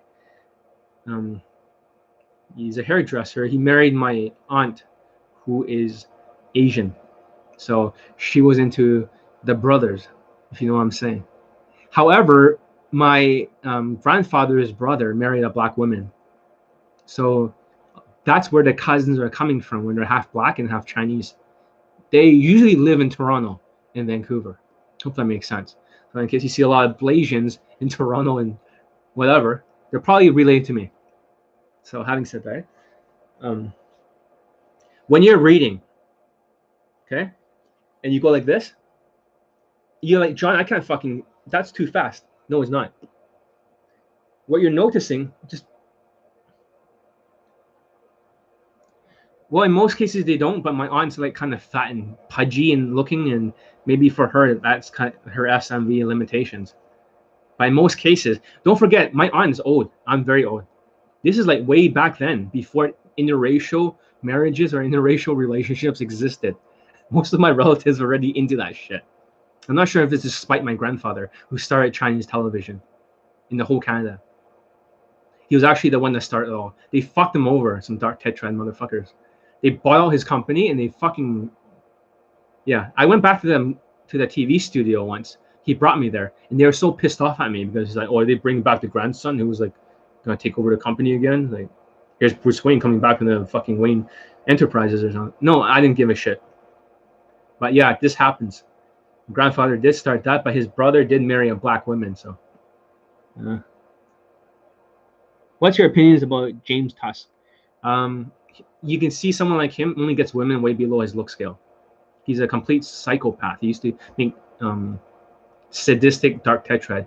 That's why he sucks at day game. He gets results for his looks, but also you got to think about the height and muscles matter too. Personally, I'm not impressed. The reason why he cannot connect with women and the reason why his interactions are short is because he's a complete psychopath. He has no empathy. If he had that or he faked that a little bit, he would be doing much better in the game. You know, start to get like a little bit better women. He could dress a little bit better. So wearing t-shirts and a big beard that looks like a asshole, right, with hair everywhere. But yeah, I don't have much respect for James Tusk, you know, or London day gamers or any of these faggots. I really don't. Stop sucking off these white dating coaches' dicks. Seriously, stop sucking them off like women. A lot of you guys are so happy, like you just love to worship them. You're like women. You like to rest your head on their chest, and you'd be autistic sheeps. Nobody is allowed to worship me here. I do not want sheeps. This is not a cult. I'm just teaching you how to deprogram yourself from this bullshit. Let me get through this. Okay, blacks, just let me get through this chapter on reading, please. So if you read like this, right, faster, you force your brain to learn. You might be feeling like, oh, fuck, I'm going like, I can't read. And then you start to absorb it. You start to see the right brain, the pictures. You're like, oh, wait a minute. I can kind of see this now. You see that? By doing this faster, you're actually improving your retention. What happens if you read slowly like this? I'm trying to sell a product in a healthy, like a dumb motherfucker with ADHD. And then fucking like they couldn't understand shit. You can't understand shit. So, but there's no way you can finish it, and this wears you out. So the opposite is true for ADHD. What happens if I don't get this paragraph? Let's say, for example, I couldn't fucking figure this out. My brain was tired. I'm not gonna answer the question. Are you under 40? I'm not gonna tell my age because there's a few girls that want to know my age. I'm not gonna tell them. So having said that, I will go through it again, but rather than going slower to retain it the second time, I'll go faster. So I'll be like, if you're struggling with, so for the ADHD, you force this faster in your brain because your brain's getting bored. So doing the things for ADHD, the opposite, actually makes things faster. So basically what the point I'm trying to make is do what's hard now so it's easier later. So a lot of you guys don't want to practice Elite 30. Force yourself to do Elite 30 day by day and fucking go through the program. Flood your brain with Elite Playbook over and over. Just keep looping it all day for a fucking month or two. That may seem harder at the beginning, but in reality, you're making it easier because your neural pathways are crossing. Hope that makes sense. All right. So, all right, next thing.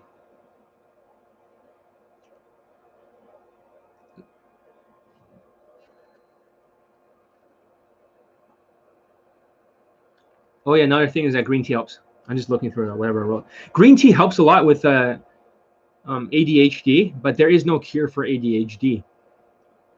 We read what we sow. I'm going to do that because I feel sleepy when I read. Force yourself. That means you have to have like a teachability in your brain, and you got to force yourself to read all that stuff. Imagine in pictures. You realize you can go through like fucking 10 books in a short amount of time, and you retain most of it. It is worth learning to open the neural pathways, but you should actually do the same thing with Elite 30. All of you should watch my Elite 30 program, you know, the ones who bought it, but you play at 2 times speed. So it goes faster, because if you cannot focus, you can get the big idea faster. And then next time you play even faster. Maybe you play 1.5 speed, right? You still retain everything. You're like, I get what John's saying, but you're missing this piece. This last minute, you go back 1 minute, you play 2 times speed. Your brain gets it. It's the same fucking concept as reading. This is how you retain things. But the more you feel this kind of things, the more your neural pathways will cross. When you cross, you start to have new neural connections. Hope that makes sense. I'm scared pickup grows my city's advice.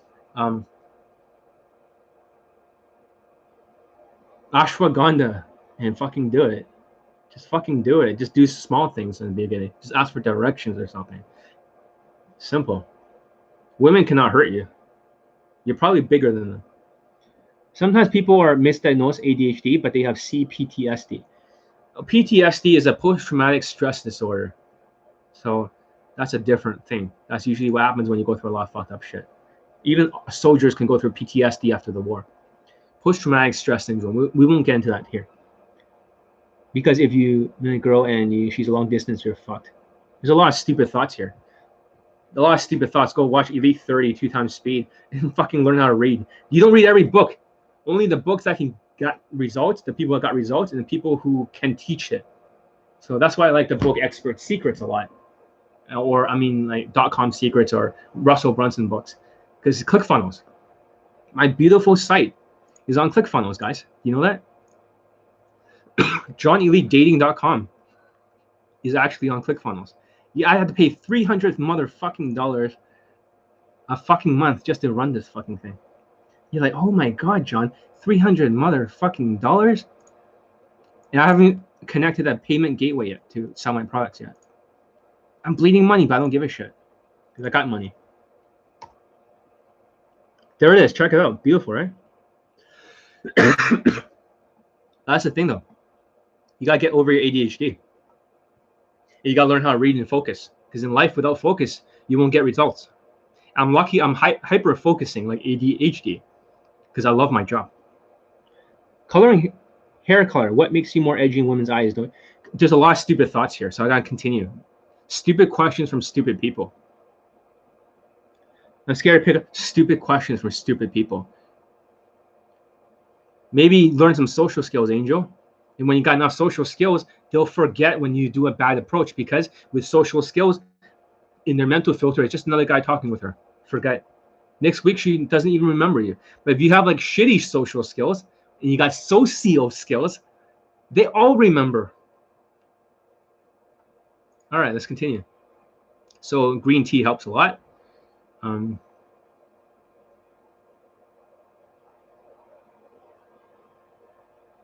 Let's see what else. So what's OCD? Obsessive compulsive disorder is the next one I want to talk about. I myself am a frequent hand washer. So OCD is obsessive compulsive disorder. In the boot camps, the students will know I won't touch the fucking doorknobs.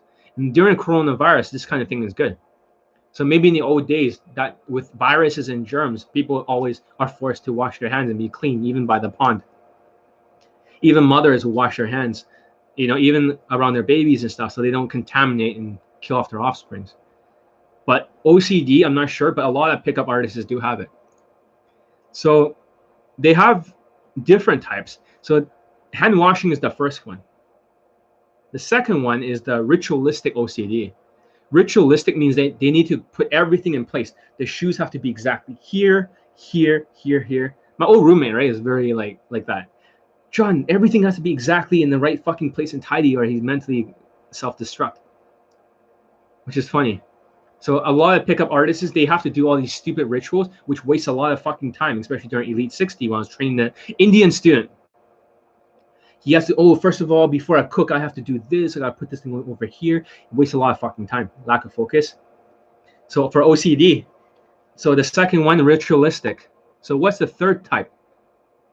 Okay, this other type, his mother has obsessive thoughts. So whenever you have these thoughts of what's the worst thing that can happen, you have excessive worry. That is a type of OCD, or obsessive compulsive disorder. So that's another type. This is not that common among PUAs, but you're having it right now, Angel. I'm too scared to pick up. Ooh, what's the worst that can happen? Oh, fucking OCD. You're proving my point. Are Indian women into black men? Well, Nobody's into Indian women. Let's just say that. So it doesn't even matter. Indian women are into Indian guys or whoever they can get. They're into their own race a lot, especially in the West. But Indian women are kind of snobby in India because they're all sociopaths. All Indians in India, 99.9%, like the TSA lock, are dark tetrad, sadistic, sociopathic, narcissistic. That's why they're all snowflake cunts. That's why they get offended easily. That's why everyone's trying to screw each other over. I've heard stories in India, because I have a lot of students in India, by the way. They tell about how everyone's trying to screw them over. Whenever they buy something, they have this cash on delivery thing, and they're giving money. They know how to screw each other over, and they know how to like not screw each other over. And they're constantly raping women in the streets, in a gang rape, and after they fuck her, they put pussy, like glass in her pussy, she bleeds to death. That's how they do it. And you might say, John, it's impossible. They fucking do that. They piss in the streets. All of India. I'm not saying everyone pisses, but in Mumbai, it used to be the biggest giant toilet. They just whip out their dick and just let it go in front of the fucking subway. Just whip it out.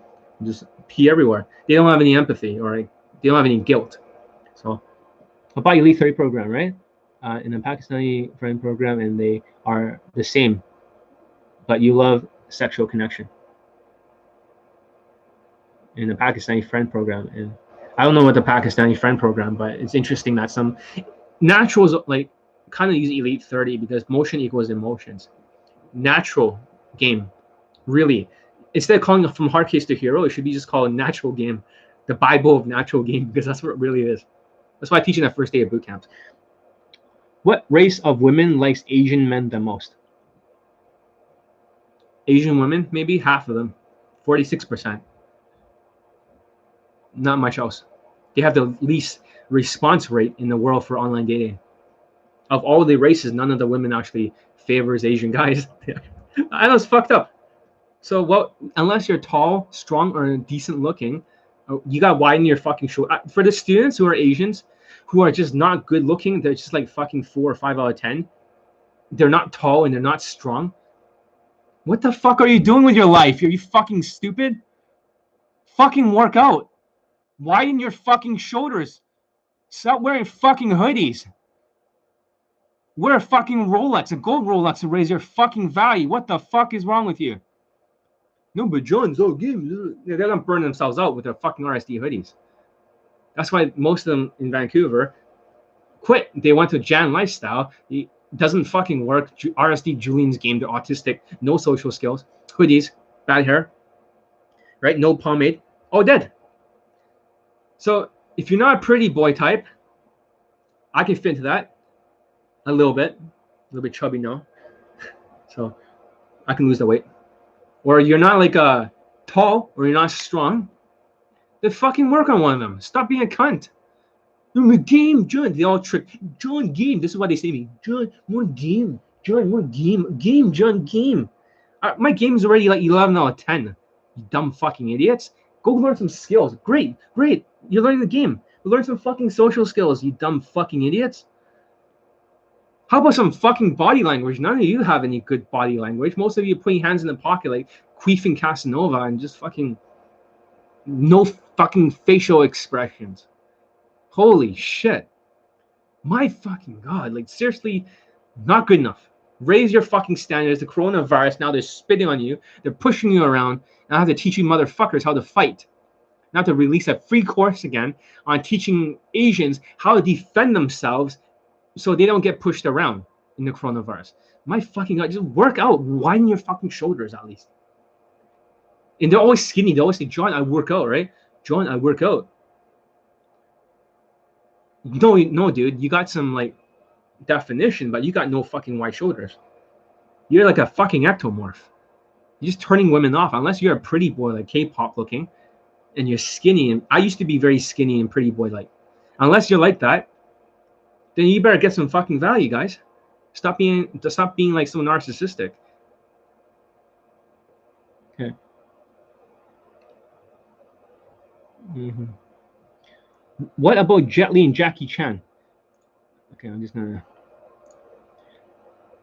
What about Jet Li and Jackie Chan? Do you think Jackie Chan is wetting white women's pussies everywhere, or Jet Li?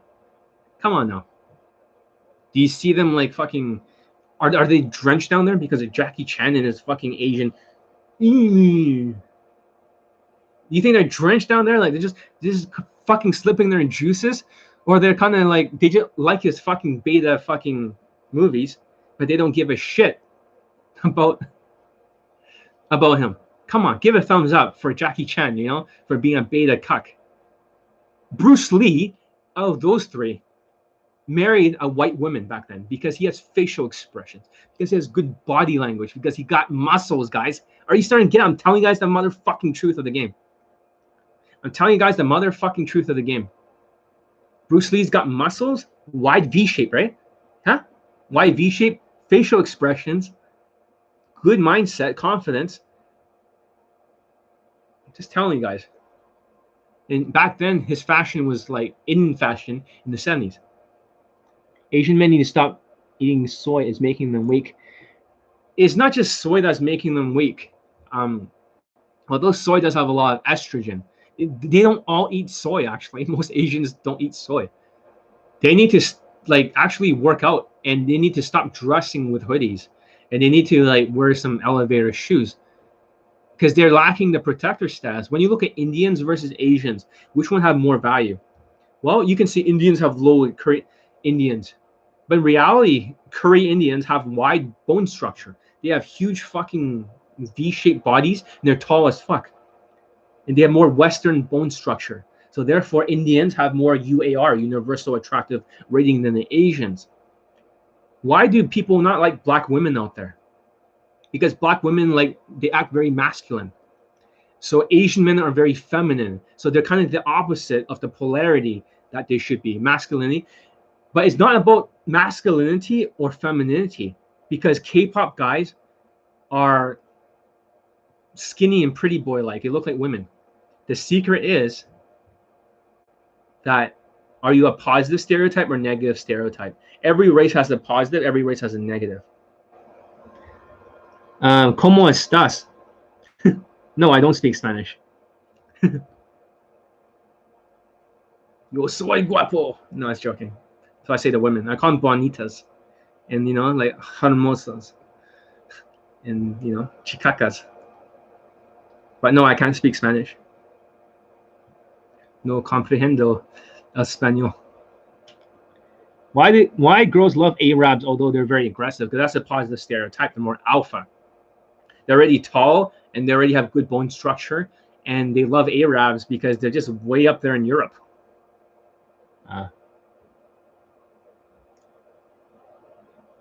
Indian men have more value than Asians in the West, as long as you can dress whitewashed. Whitewashed Indians are 4 out of 10. So if you think, oh, he's Indian, right? But he's whitewashed, he has no accent, he dresses like me, like a white guy, he's 4 out of 10 for SMV.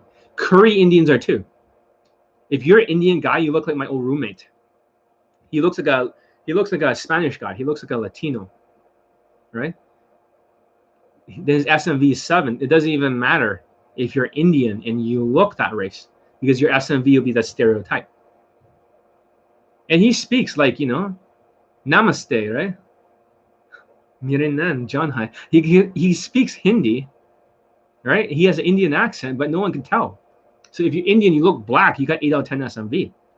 If you're Indian, like my Elite 60 student, and he sounds like a Curry Indian, and he dresses like a Curry Indian, guess what happened? They treat him like a Curry Indian. So he needs to lose his fucking accent, because he cannot fit in to look like another race. I'm trying to make him look more like fucking Middle Eastern or Pakistani or something. You can just tell women he's Pakistani, so his race goes up to 6 out of 10, because Pakistanis are considered more alpha.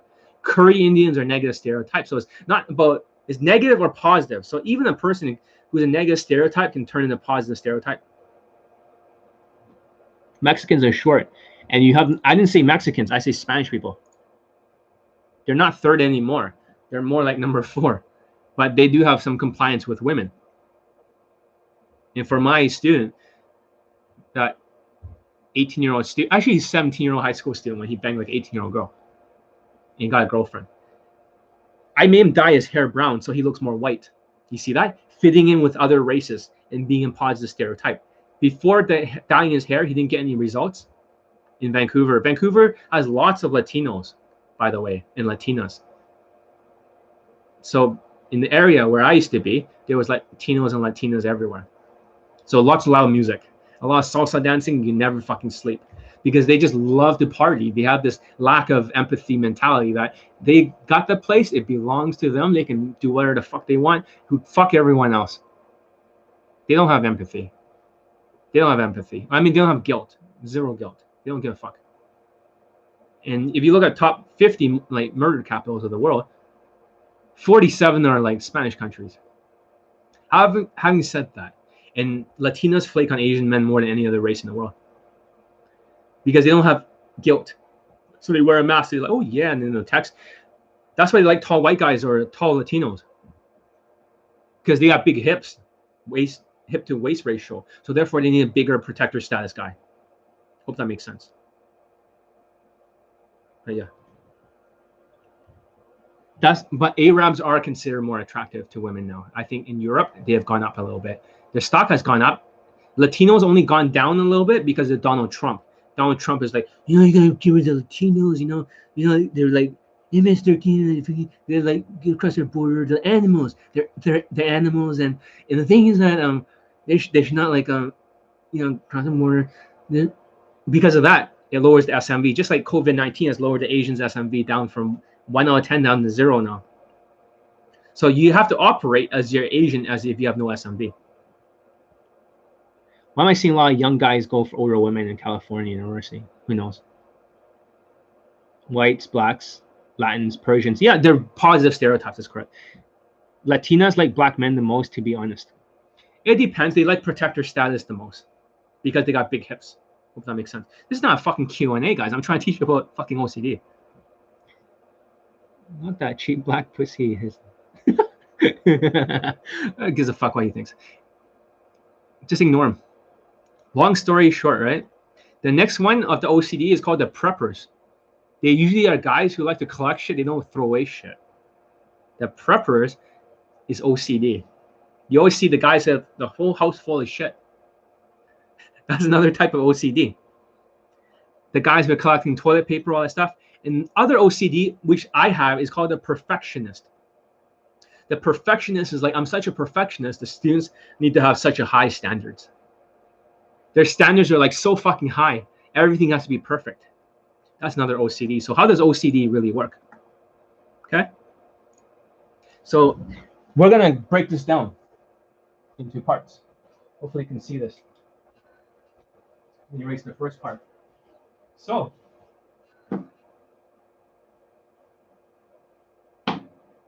all right. Obsessive is the first word. And the second part is called compulsive. So what the fuck does that mean? Obsessive, compulsive. Well, obsessive is what they call the fear. So you may have a fear. So if it's like hand washing, germs, or maybe a lack of perfection, maybe things are not tidy. So that becomes a fear. You have a feeling of fear. And this stems from anxiety. So when I was growing up, I had a lot of anxiety disorders. Anxiety disorders can lead to fears. One time when I was growing up, my dad, I found he had hepatitis, B or something? Like a lot of Chinese people have it. But when I was born, I did not have it, which is great. My mother did not have it. It didn't pass over. So but when I found out about that, and people in the family took blood tests, all my aunts and uncles, they had it, in the family. I didn't have it. And it scared the shit out of me. When I was growing up, my mother had staph infection. Her skin started to turn all red and like melting. You get staph infection through hospitals and stuff, or this kind of thing. It's like that's very dangerous germ. Manuka honey can kill it from New Zealand or Australia. Having said that, most antibiotics cannot kill staph infections as easily. You got to figure it out. But that becomes a fear, guys. So a compulsion is what you're doing to remove the fear. So for example, a compulsion for me is that I like to wash my hands all the time. Because if I touch something dirty, I'm just feeling like, oh fuck, I get this fear. Like, oh shit, I'm gonna get sick. So that's where the obsessive compulsive comes from. When they're hoarding shit and they're collecting a bunch of shit, they basically have a fear that this stuff is worth a lot of money. If they throw that stuff away, they might be throwing something useful. So that becomes their compulsion. Their compulsion is what drives, to reduce the obsession. Hope that makes sense. And when people are tidy, they get a feeling of anxiety, of fear, when things are not in the right place, guys. When they're not in the right fucking place, we're here or there. People freak the fuck out. So that's what happens with obsessive compulsive disorder. People freak the fuck out. They're like, oh my fucking God, I need to clean up the fucking place. Because of the obsessive compulsive disorder. So the compulsion is that everything needs to be exactly in place or their brain cannot fucking handle it. Because they're going to feel more anxiety and fear. Because they don't like that negative motherfucking feeling of fear. If that makes sense. So that's obsessive compulsive. And that's another combination. So this is cluster C for the pickup artists. OCD and ADHD. So now you can start to see, not only am I describing most pickup artists very accurately, like all this stuff is accurate. Dark tetra, they're all the same shit. Fucking autism, as Angel's having over here with his fucking, oh, I'm so scared of my fucking vibe, right? Cortisol is flooding the system. Oh, I'm scared of women. Ooh, fucking autism. And then ADHD for the students that doesn't focus without omega-3. Have I found anything that works? Maybe I took a lot of energy drinks. I can drink like 10 energy drinks a day and not die. In Europe, I would drink so many energy drinks, right? That's all I drink all day. And then Prague, they're only like 10 cents for the Prague money, the small ones. I will drink so many fucking energy drinks everywhere. And I didn't die. I have a weird physiology. I don't age as much. I can lose weight and I can look younger. I can be in the hottest temperatures in the world and the coldest, like a special forces soldier. And I feel nothing. I can literally go outside in a t-shirt, right, in the fucking winter and stay out there. Nothing will happen to me. I'm pretty fucked up like that. I'm built like a fucking tank. You can throw the coronavirus on me and shit, I'm gonna get sick. I'll get over it very quickly. I'm like built like a fucking tank. That's really weird. It's really weird. My physiology goes against everything. And you see how much junk food I eat. I will buy like fucking 3 or 4 bags of junk food. And nothing happens to me. I just get a little bit chubbier, next day back normal. And also you should see me at an all-you-can-eat restaurant, guys. You're gonna freak the fuck out. When you see a new bootcamp clips of a new student and you see how much I eat, I could eat like fucking more than 10 plates or 10 fucking back and forth of all you eat. I get kicked out. I remember in London, I was kicked out. You see this guy is like, I'm the anomaly, guys. When I go to these restaurants, they hate me. Sometimes I do get kicked out of like, one time I ate 21 fucking lobsters in a casino. They did not kick me out, but they started having to kick me out. Because the first time I ate 18 lobsters and they kicked me out. Next time I ate 21 lobsters. They're like, what the fuck, man? The record is 16. So I'm pretty fucked up in that regard. But having said that, I'm getting a little bit ADHD here. The point is, energy drinks helps. I'm not saying that's a good thing or caffeine, but also if you take Adrenal, it can help too, nootropics, which is, for brain boosting shit. I'm not sure if I can talk about that, but nootropics can help. But the problem with nootropics is like NOS in the car. You know how nitrous oxide you put in the car? Like a little fucking nitrous, right? And they go into the car, they go into the engine, and then the car goes faster.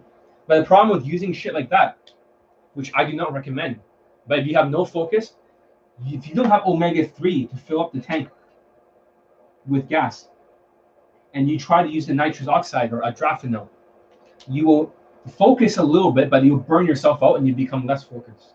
Hope that makes sense. But I've been, doing a lot of split testing and shit, and I taught a lot of students.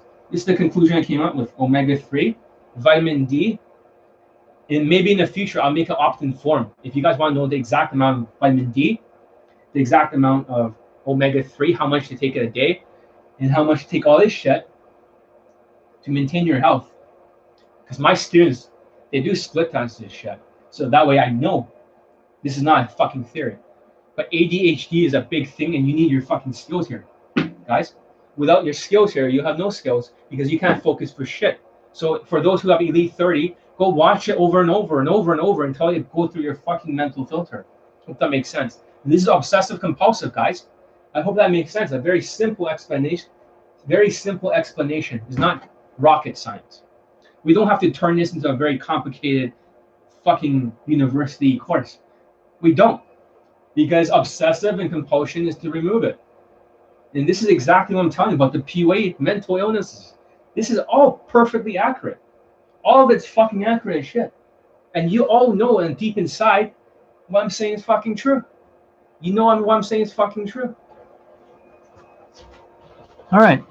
You recommend taking only cold showers? I'm 23. Is that the prime age for dating? There's no fucking prime age. Some of my students are in their 40s and some are in 50s. They're still banging women. So there's no prime. It just depends. Maybe 23 is a little bit young. Maybe if you're a little bit older, then some of the younger women would be into you. So it really depends. Some people peak at different times. Hope that makes sense. There is no like timing. There is no timing. I got better at game later in my life. Then I bang, younger women. Legal in Canada. Can't do shit to me. So it depends. Everyone peaks at a different time.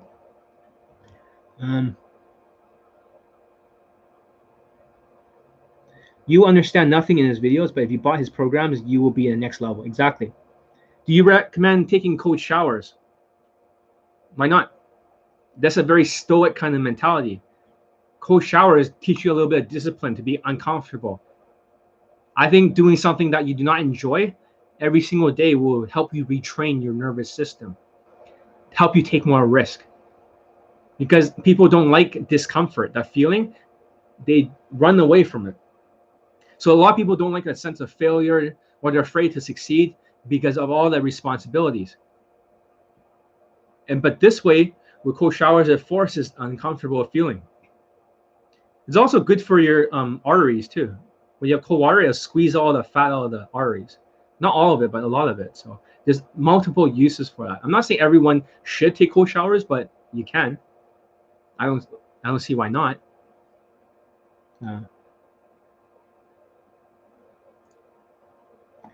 The black guy in his beard is like a hairy pussy from the 80s. There's nothing wrong with the 80s. I love the 80s. I like the 90s more. Let's just say that. And a lot of people did not grow up in the 80s. They're like, what the fuck are you talking about, John? So a lot of girls that knows me, I'm like, what the fuck are you talking about? 80s. Surprise. You'll never find out my age. Having said that. But yeah, 80s, I love the music from the 80s. So some of the best music is from the 90s, but 80s has great music. And the fashion and everything is kind of hilarious in the 80s. Let's see. I never got... Oh yeah, so some people, right, to get rid of the hand washing or OCD, is that they go through a progressive desensitization. Although I teach that for approach anxiety, it's a very old school method. Now the approach anxiety, I can get rid of your approach anxiety in 1 hour. I have a course built. It was a Mexican guy who had this super fear. This goes beyond OCD, excessive fear. A super fear is a life and death fear. That means even in Navy SEALs, no matter how tough they are, when they're underwater and they're about to die and they feel like they're gonna die, their whole brain will just shut down. So super fears is a new type of fear. Maybe some of you are experiencing super fears. That's why you worry about approaching or something, because you can fuck up your standing in front of your small town. That is something that could be a super fear. Life and death fear. So no matter how tough you are, you can experience super fears. But however, progressive desensitization, it just means like OCD. At first I might touch something that I wouldn't touch it now, but I'll touch something, and I'll touch something more dirty. As it's like up a ladder. It's up a ladder. And you get better, but I've never gone up this ladder. So I learned how to live with OCD. And now during the coronavirus, everyone is OCD. Everyone's washing their hands. everyone is practicing social distancing. Everyone is, keeping things clean. Everyone's like me now. They're forced to be. But yeah, let's see what else. And also, I've noticed one thing about Indians, they never wash their hands. India, nobody does. Indians, even if they're born here, they'll pretend to wash their hands. They'll say, oh yeah, germs. My mother is like, a nurse. They'll never wash their fucking hands. I've never seen that happen. Ever. And they'll dip it in the fucking water for 3 seconds. They don't have empathy. They don't have guilt. They don't care. So the perfectionist type of OCD, it's not just like controlling narcissism of dark tetrad, but have you noticed I have not released a lot of products because they go through a field testing process. They have to be field tested first by me, then maybe 3 students and 10 students, 50 students, 100, and then it's like making a vaccine. You have to go through like many years of perfection. That's how perfectionist I am. Otherwise, I would release a ton of products like Jason Capital or RSD and fuck you all over. But I'm not going to do that. And the products are there. They're already made and they're fucking awesome. There's a lot of unreleased products, which is top secret, which I can get you over your approach anxiety in less than 1 hour. Without even approaching to it. I cannot talk about it. It's that top secret. Because I know psychology very well. I treat like a fucking split-tested science. I'm not going to release this yet. But I have it. It's done. It's there. It's there. A lot of these programs, I have it there. I just haven't released it. I'm not going to release them. That's how much I'm so fucking perfectionist. When you look at all my testimonials, it takes a complete fucking Gordon Ramsay level of craziness and Dan Pena craziness. I'm sure he has OCD too. They both do. For perfectionists. But for other perfectionists like me, very rare. I would say progress over perfection. You don't need everything perfect. You gotta jump and find your wings on the way down. Because perfectionism, OCD, can stall some of the progress. Like handbrakes in your car. The fear of not being perfect can pull a handbrake up. Hope that makes sense. Yeah, exactly. Well, I'm just gonna delete that because I don't want to like deal with stupid shit. I don't want to deal with stupid shit. Having said that,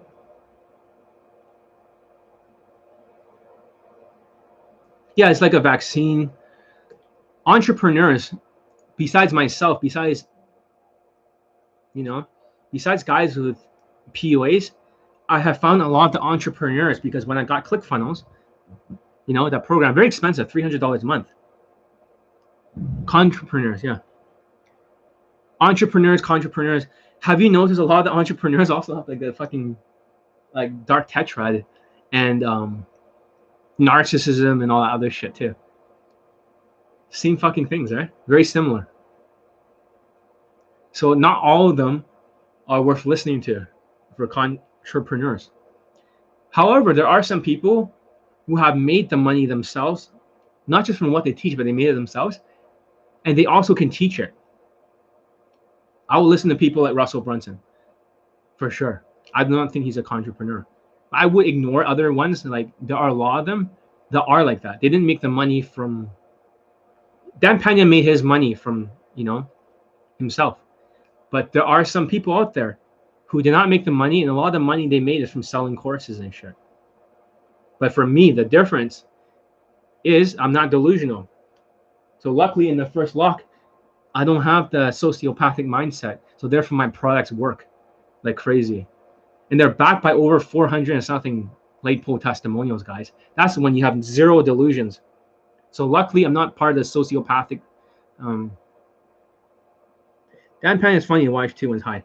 Yeah. For me, I'm probably more closer to the other one, not the sociopath one, the other one. I know it doesn't sound good, but that's why me and Dan Pena, we kind of sound the same because we might have the same like combination luck. It is funny in terms of the student results. He did make $1 trillion of student results. He generated $1 trillion. So that's the highest in the world.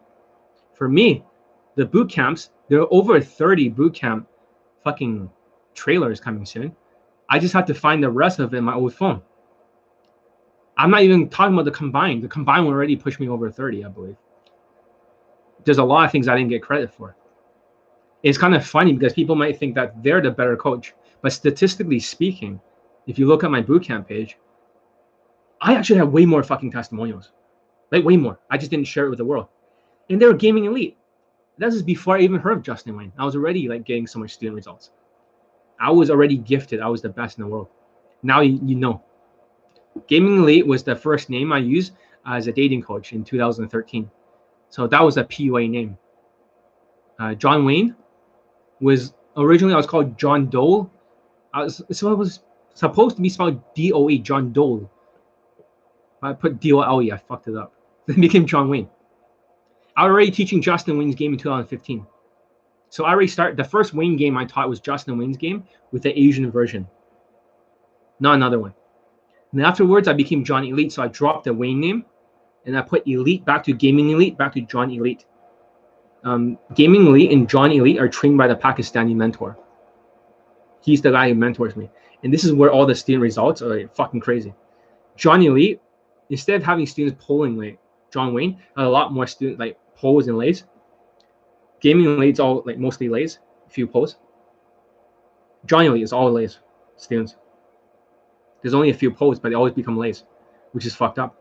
So the Pakistani mentor is really the biggest link.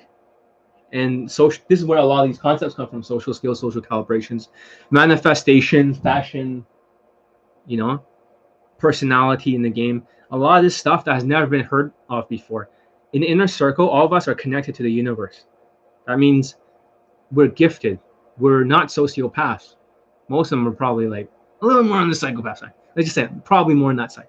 So they're not deluded, but somehow they can connect to the universal library in heaven.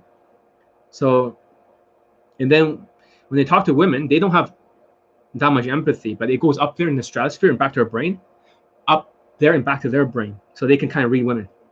Hope that makes sense. So, yeah. Like nobody's even surprised when I say all these things. So, let's see, ritualistic OCDs, care for. I'm just reading over like,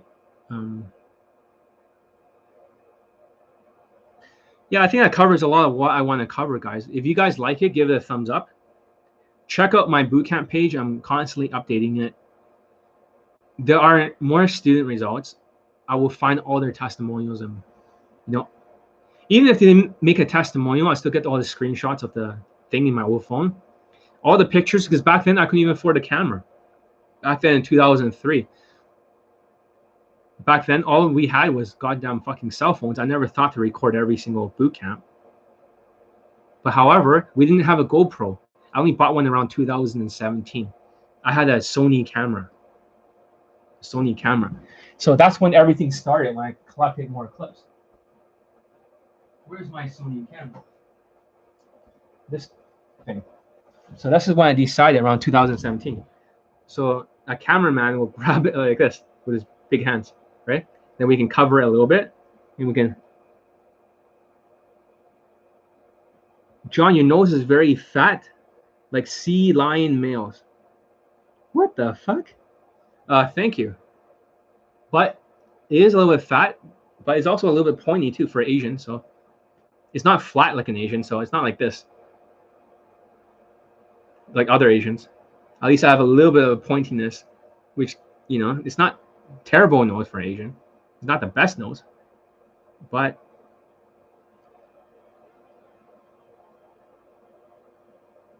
this guy is a real monopoly, man. Dan Pena, funny and watch high. Got the real. I don't know. Dan Pena, yeah, whatever, but he's nagging you, bro. I don't give a shit what he thinks. This Lillian BZ, entrepreneurs, or whoever said that. Now he took down his comment, so it's. I don't care. Let's not talk about that. Let's not talk about that. I don't care. That's not a topic I want to discuss.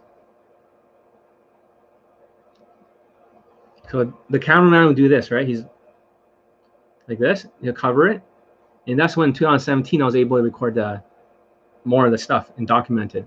I couldn't even afford a camera before, so this brings back a lot of memories. This camera is so broken, right? The switch does not work. So when I press this thing, nothing happens. You see? It doesn't even open. Fuck, it doesn't do a shit. It doesn't even like turn on. So for many years, I had to like get other cameramen to poke a small little square in here, like this tiny little square in here, right over here. And they have to use their necklace and shit, or they use their pinky. And then I start recording. So this thing was the first time I ever had a camera. That's how Elite 30 was filmed, through this. The person is looking for the watch and filming like this. My old roommate. And back then, it's like, why are you making a course on body language? I was like, I have to make a course to help hard cases.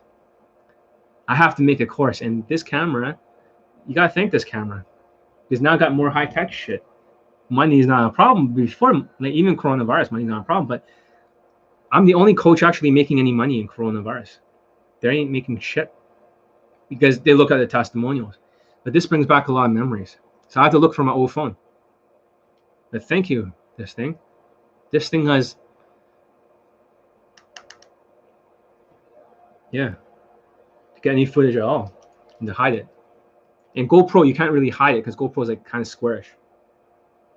So I didn't carry around a camcorder or anything like that because they'll be like $300 or $400. And it'd be hard to carry around in Vancouver. People will see you like, what the fuck are you doing?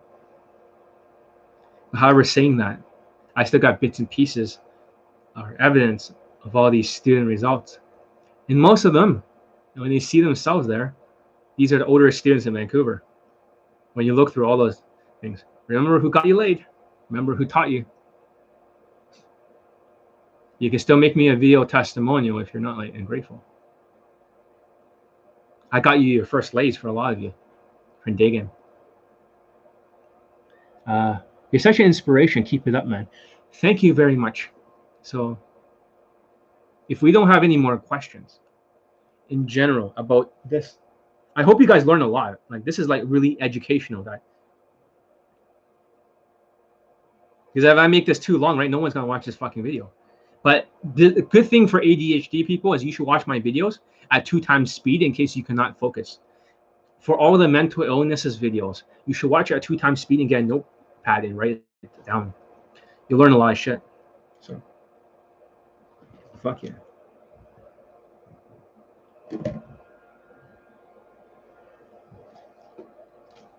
Let's see, where's my other camera? These days, I could have 4 more high-tech cameras. I think I filmed the new Approach Anxiety course, where you can get rid of your approach anxiety in 1 hour. You'll contact me on Facebook. I'm not sure if I want to be contacted. What if you're really weird and shit? I'm one of your older customers. Unless you actually, instead of wanting free advice, if you're gonna contact me for free advice, I don't have the time. Unless you want to take coaching under me, then maybe we'll talk. Over here, this is a newer camera. It's like a gimbal. Shit. Yeah, it has a mind of its own. It's really cool. So this one at least follows me better. But this is more expensive. I lost one. I had to buy it again. So maybe some of the future courses will have a better looking videos and shit. And this webcam I upgraded recently. So, any more questions?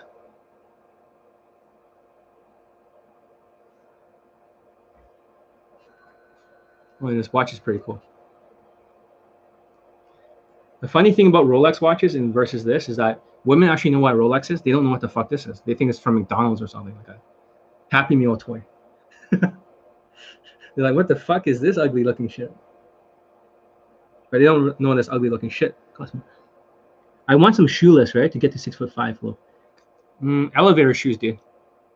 So if you're really tall, right, try elevator shoes. But most of my students, they wear brown shoes. They don't wear like black shoes because everyone loves black shoes. Asians love black shoes. Brown is the new black for shoes. All my students wear brown shoes. You can see in all the bootcamp clips for the videos, they all wear the fucking same brown shoes. Exactly the same type. If you can figure out what type of shoe that is, that's a lot of students got laid with that shoe. Same Rolex, the same blazers, the same design, this Johnny Lee template. Thanks. Take care. So it seems like there's no more questions. I hope you learn a lot of shit, guys. I hope you learn a lot of shit about ADHD and stuff. I'm your president, and it's really wonderful. It's really wonderful. You learn a lot of stuff. It's fake news everywhere. Red pill game, fake news. Anyways, see you next video. So in the next video, we'll be talking about delusions and depression. I think that's a very important topic because a lot of PUAs, they go through a depressed state and they go through a lower self, like kind of like a narcissistic, I don't care about you, it's only about me, selfish. And then when they get some results, they turn red-eyed, they turn evil. And then they get depressed again when everything falls apart. Back to lower self. There's no higher gear. There's no good side. That's why from now on, I'm not going to train students who are kind of evil and kind of like, I'm going to be talking about a new concept. So the first one's called the IQ, which is, are you deluded or not? The brain, is it fucked up? The mind. The second one's called EQ, are you a snowflake cunt? If you have snowflake cunt behavior and you're very easily offended and narcissistic, you could be number 3, spiritual IQ. You could be a very evil fucking person, just like the guy who fucked me over for $2.2 million. I mean, holy fuck, 2.2 million? He gets to keep all that shit. The coronavirus just made the funding a little bit more difficult. But what the flying fuck? I've never been fucked over that badly in my fucking life. And that's, yeah. I've been getting back in language. What do you think about SS? Does it actually work? What the fuck is SS? Social skills? Social. I'm getting back into language.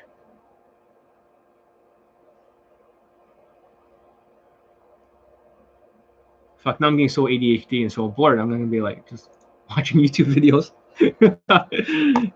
Oh yeah.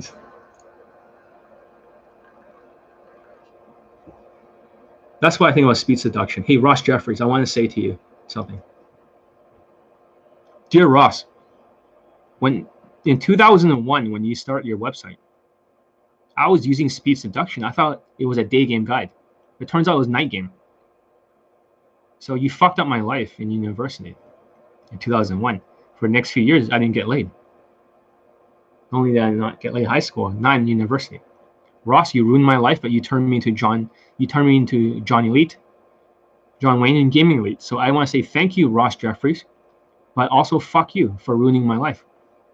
This is when I became obsessively crazy about learning game, like most of you. Yeah, fuck Ross Jeffries.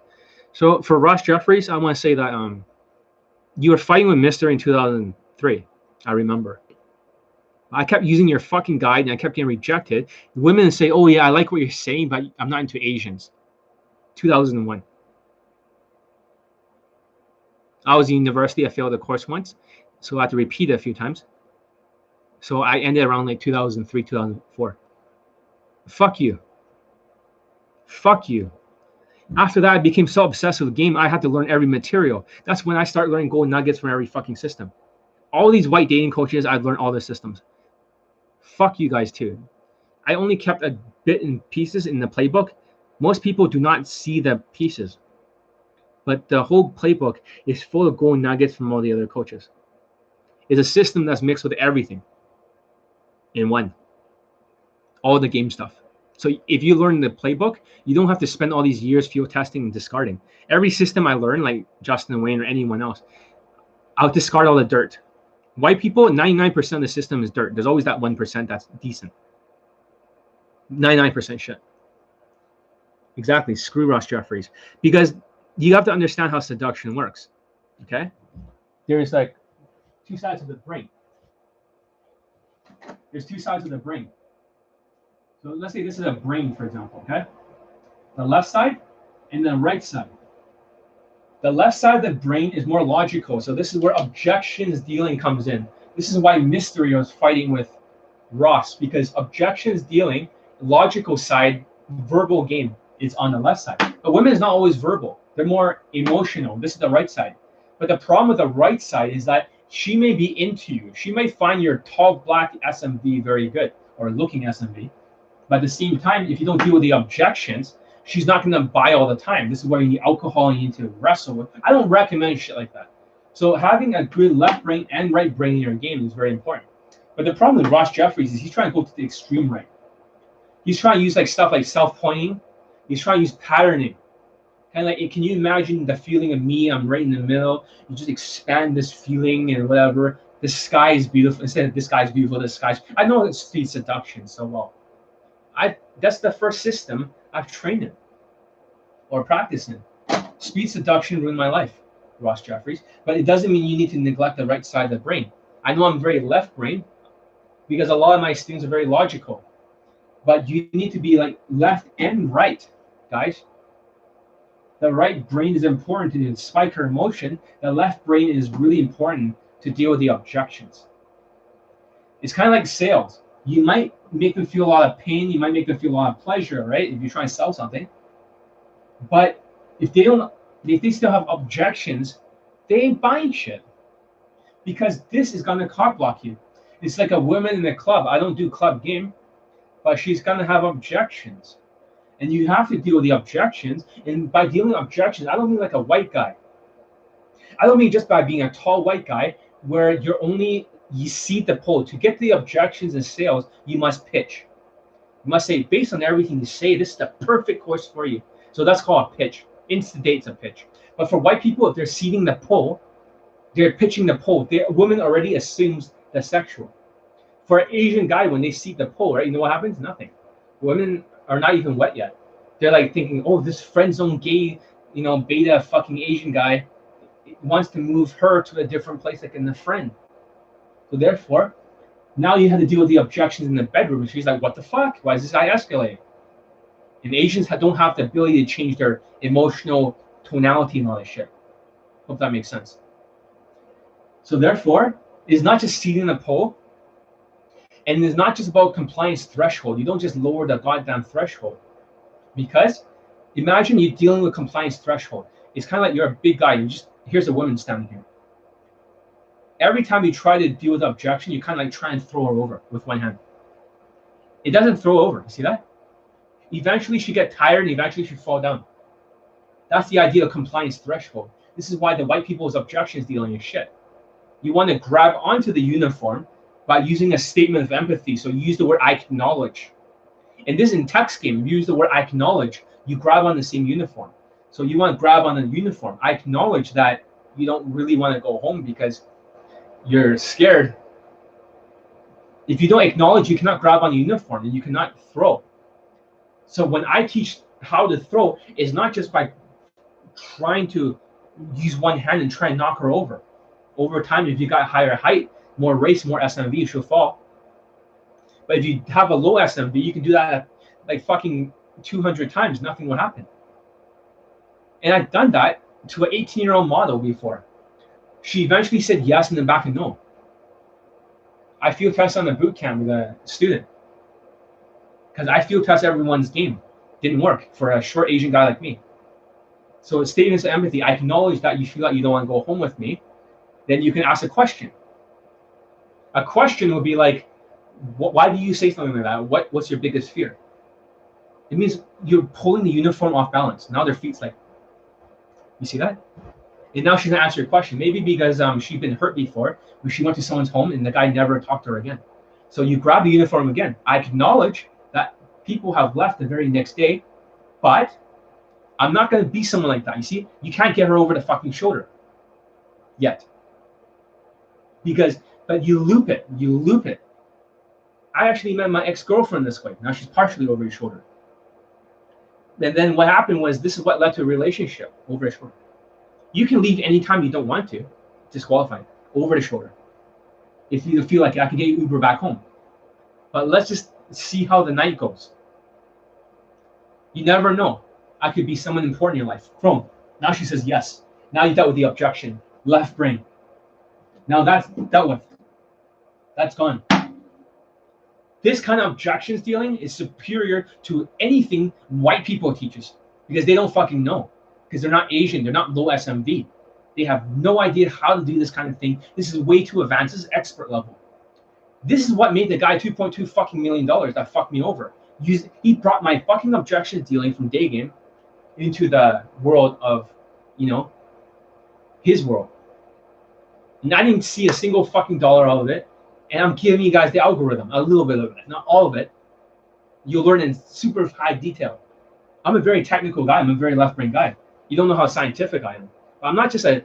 The problem with them is that they talk about being scientific. They're not scientific. They're field testing on their own fucking white SMV, the tall SMV. And they might think, oh, I'm not good looking. In reality, height matters more and race matters more. Because my students, they all have different look scales. Are you guys starting to see this? So their objections dealing is basically for a tall white guy. So they're field testing on themselves. That's why their testimonials are basically 90% all fucking white people. You know, all white people, tall white people. Maybe one black. Because blacks are positive stereotypes. Mostly online dating. Not even fucking night game. I mean, night game and online dating, but not day game, zero. Because day game is too hard. Because day game requires social skills, which they do not have. That's why they can't even do it. They can't even do it. Night game is easier, and online is just, it shouldn't even count as testimonials. Night game should not count as a single fucking testimonial. That's not game. That's a game delivery system, but there is no social skills, there's no social calibration, and there's no emotional intelligence whatsoever. Just a bunch of words. Hope that makes sense. Because you're not emoting anything. You're not changing your body. You're not doing any of that shit. It's just good pictures. That's not game. That's a value delivery system that helps white people. White people live in a fantasy world. That's why their game is just like inferior. When you have 433 laid pull testimonials and you're telling people to grab the uniform, statements of empathy, grab it. When was the last time you bought something and they don't even acknowledge your fucking feelings? They just say sign on the dotted line. You're like, fuck you. That's exactly what it's like when you're doing compliance threshold. Because when you have the value, the women will eventually fall. Because they don't know how to deal with it. It's like sociopath game. It's like friend control. When they stand your fucking ground and women don't know how to deal with it, they kind of mentally collapse and they submit. I know it sounds very, very manipulative, but it works. But it doesn't work for everyone. A short Asian guy, when they do that, she doesn't see the value. So that advice is not transferable to someone like that. Hope that makes sense. Join is next level, dude. Get the playbook. Exactly. I have access to it. Exactly. I would say because that playbook is 16 hours, you should try to watch all the videos again. Because the playbook has been updated, but more for the Google Drive version. So I have a new commentary on it. If there are any students that bought the playbook, and you can show me your receipt, I can always, if you really want to see the new commentary, right, just let me know. I can just move your version over to the Google Drive version. That one is like one long video, 16 hours or 17 hours in a row. But I would listen to it over and over, the playbook, because you want to rebuild that left brain over here. You want to rebuild the left brain because of the filtering that you guys have. Through this osmosis filter, you're not seeing the information correctly. This is why you're not building the skills up. But if you work on your left brain by filling it with Elite 30 and Elite Playbook, what's going to happen if thoughts and feelings equals manifestation, and you fill your new thoughts with the Elite 30 Elite Playbook, what happens is now you're controlling the manifestation, the direction of your feelings too. Hope that makes sense. Because no matter what, the universe up there gives you what you have in your brain, in your thoughts and feelings. So when you have all this ADHD shit, you have all these fucked up autism, sociopathic shit, the universal chef gives you what? A burnt toast or burnt grilled cheese sandwich. You're like, what? Your thoughts and feelings give you that. It's like gravity. You always will get what is in here. Thoughts and feelings. And of course, SMV helps a lot. So for anyone who's denying SMV, saying, oh, it's not racist, it's just like my game. Fucking stop being delusional, you fucking... This is the thing about higher SMV guys. They're delusional. They're all delusional. They want to deny all this shit. They want to say approach more and just spam approach. And eventually their SMV, they know by a certain amount of approaches, their value, as long as they don't sound too autistic, is going to close somebody. That's not game. So the higher their SMV is, if they're white or black looking, and they're tall, they already got like a 10 out of 10 fucking social, like a status, natural status. Or 8 for looking black, or being black. in day game, not night game. I mean, not online. Online, black people do not have a good response rate because the stereotypes. But when you're in day game, women don't know. Like, women don't know what they like until they see it in front of their face. Who texted me?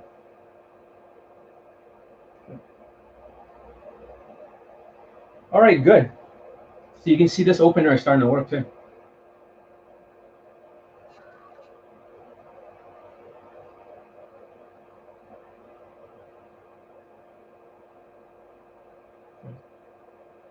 Well, she's giving you objections. I'll teach you how to do objections dealing afterwards. This is my black student. He wants to learn like texting, but he also wants to do a little bit online, so I'm gonna have to teach him. But does John do online game? No, but my mental filter can adapt. So I'll get him late soon, so no problem. Impossible case. Tall black student. If you're black and you're a little bit chubby and you're tall, it's not a good thing. You want to be like a little bit thinner, because black people are, oh, for fuck's sake. Black people are like, they're not good looking in the face. They never are. They're not good looking for the face. So therefore they need to have like the body. If that makes sense. So obsessive, compulsive, left and right brain. It's starting to make sense, guys. This is like the winning formula. I just gave it all away, even the judo formula. The judo formula means that you don't need alcohol in your game, because you can deal with the objections. That's a better way, because you might spike the emotions, but fuck alcohol. Learn objections dealing until you can deal with all of them, and you can judo through all of the objections. You can't just SMV your whole fucking life like these tall white people. You just can't. And using alcohol, fuck that. You don't need it. You don't need it, because the emotional side, the right brain, can be very relaxed. It can be very chill. That brings her more relaxed. I've only seen 4 likes. Give him more likes so I know I can make more. Do you have a new commentary for the playbook? You're not updating the playbook on YouTube? On YouTube, I cannot update anymore because I have no more access to the Creator Classic. So that means I can't update new stuff or add new stuff and put the emails in there. So that's why I moved the course to for new students, Google Drive. But you don't need the commentary to be effective. But if you want it, let me know. And maybe for the guys who I give a new commentary for my students, maybe consider joining the inner circle. If you guys already gotten laid in my course or close to it, but you just need the extra edge. But when you learn from the inner circle, I have to interview all of you. That means I'm not inviting everyone. It's just my closest students and biggest fans or whatever. This is like a secret society where I teach a lot of stuff in the inner circle has never been taught here before. So there's different layers of all secret societies. It's kind of like the deeper the layer is, the more you learn. And the bootcamp student learns the most. The bootcamp students learn the most. They're the ones who learn like all of it. Inner circle learns a little bit more. YouTube Live is only like a very small drop in the bucket of my game. But you guys are learning a lot here. You're getting a lot of value, and you're making a lot of changes in your life. But the inner circle is like this on steroids. Seriously. This is like nothing compared. This is more of the strategy. But that's the tactics. Those are the steps on how to run the strategy. So anyways, is there anything else that you want to talk about? Or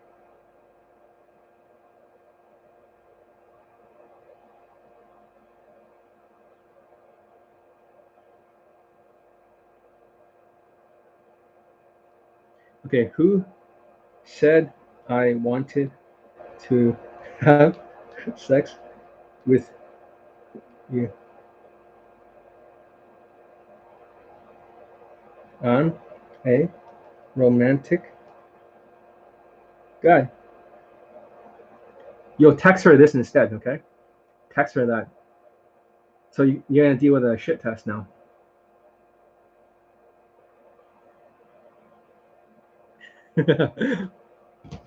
How many day game a week? A little bit less now with the coronavirus, but it's not about how much you day game a week, because that's the wrong mentality. The right mentality now for the coronavirus is how fast can you close?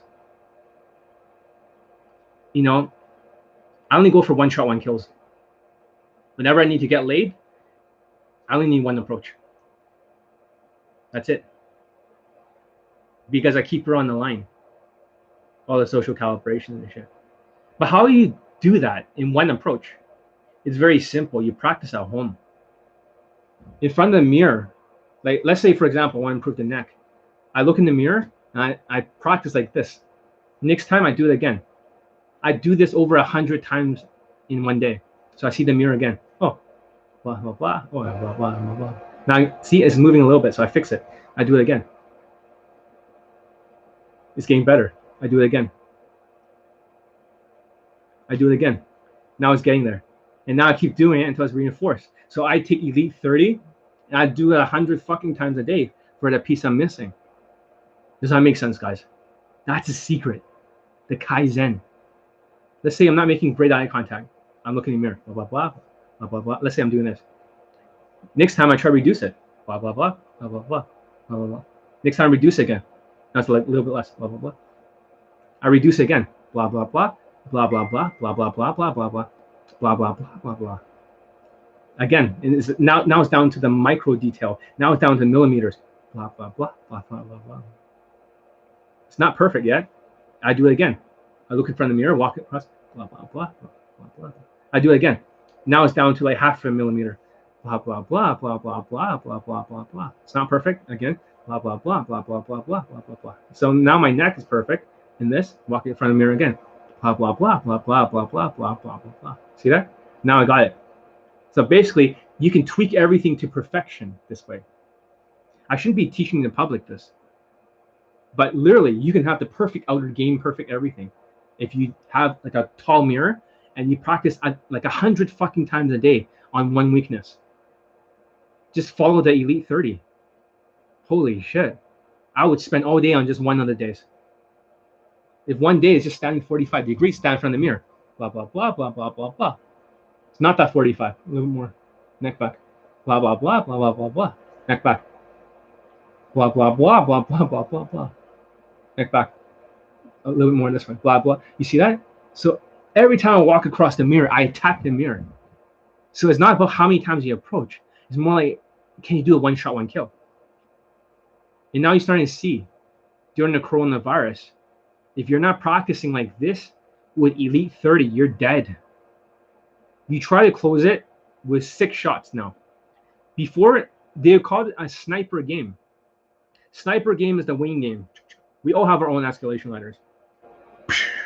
You go up the escalation ladder, it takes a lot of skill, a lot of work. The next one's called shotgun game. Boom. Shotgun game is kind of like just approach an ugly girl, walk her home and try to get her drunk and try to wrestle with her and bang her. That's shotgun game. No skills. She doesn't have to be super hot. She just has nothing to do. But it doesn't work during coronavirus because you never know if she's scared or not by the coronavirus. So therefore, she's no longer viable anymore as a shotgun game. That is no longer the case. And by shotgun, I'm only talking about a metaphor. It's not like a actual literal shotgun. Next type of game is called the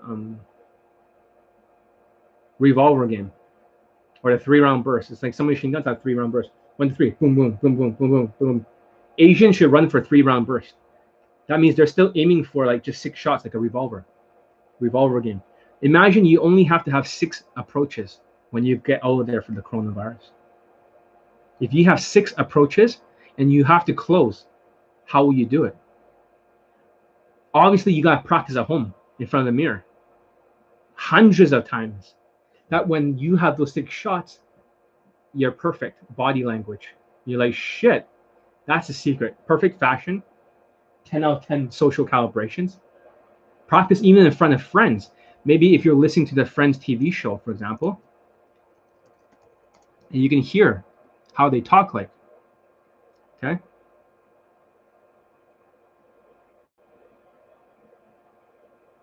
Say this is Friends, okay? You can kind of hear the audio, hopefully.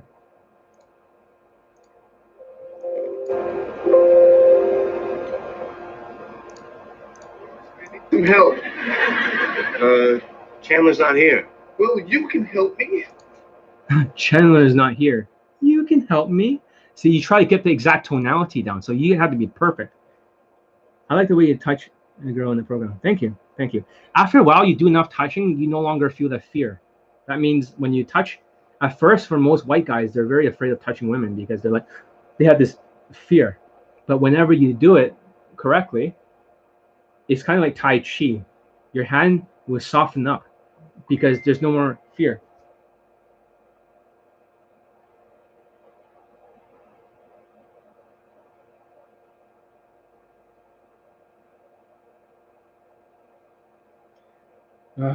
This student's fucking stupid.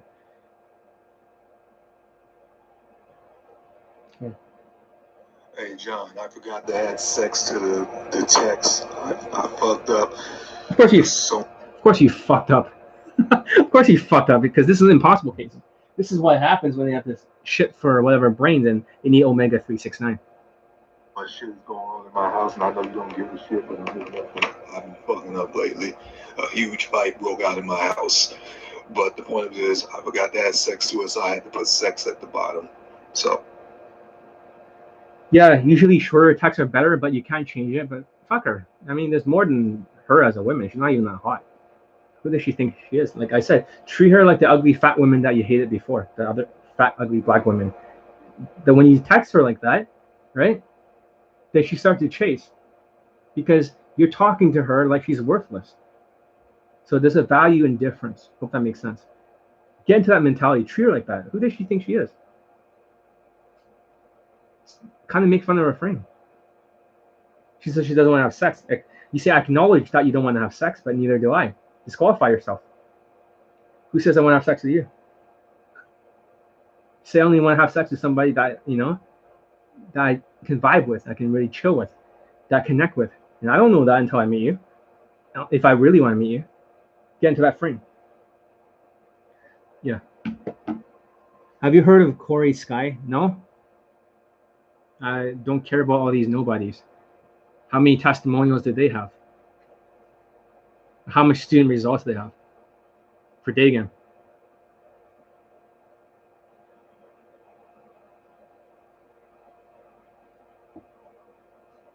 There's only 4 likes. So should I delay the next video in the future?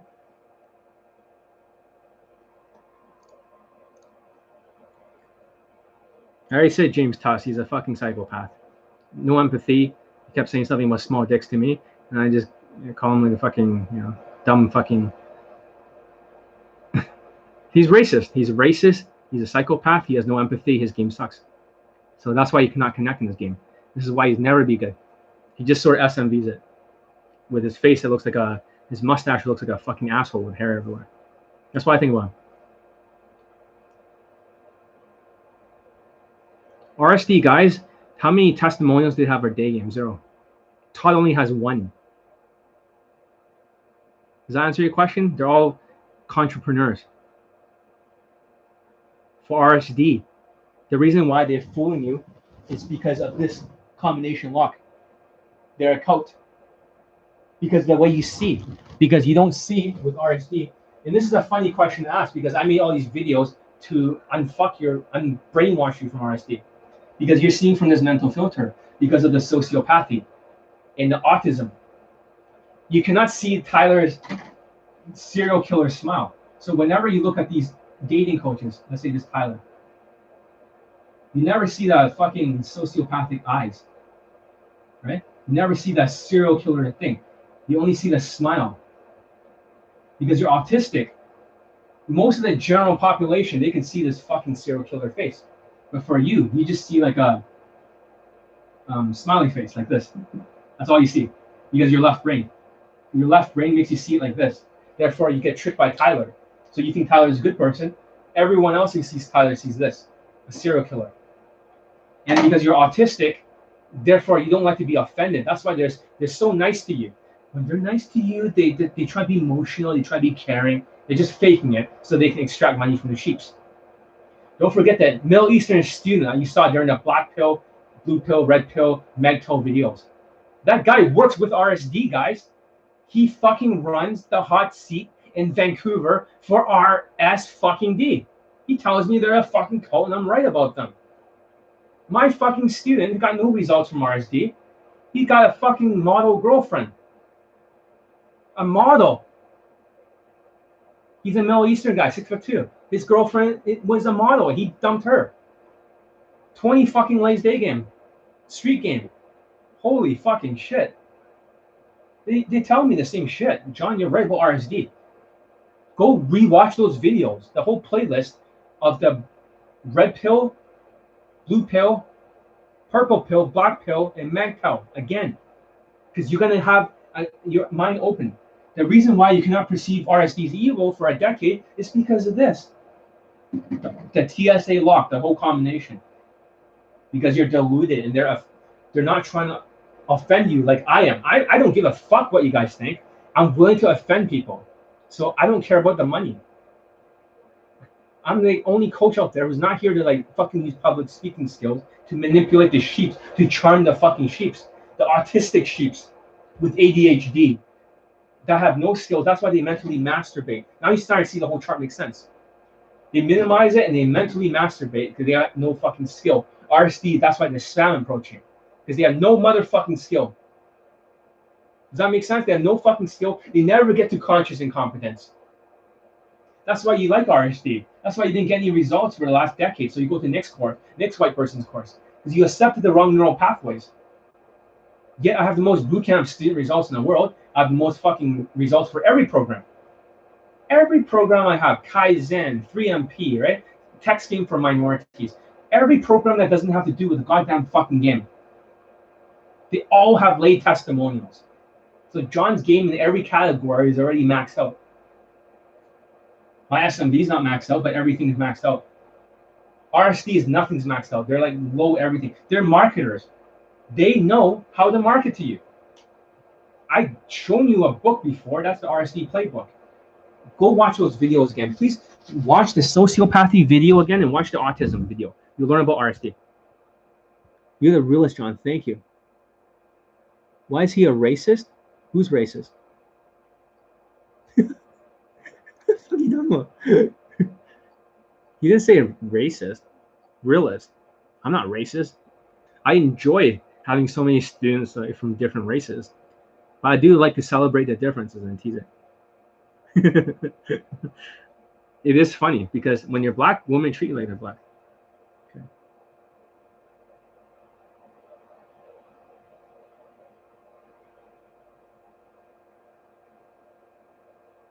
Yeah, exactly. So just use her just to practice the mindset. Just treat her like that. I don't know why she's like thinking that she's so special. I can't believe her name is called Pretty. You can tease her, right? Like your name and your whatever does not match, right? Just fucking move on from her. She's a waste of time.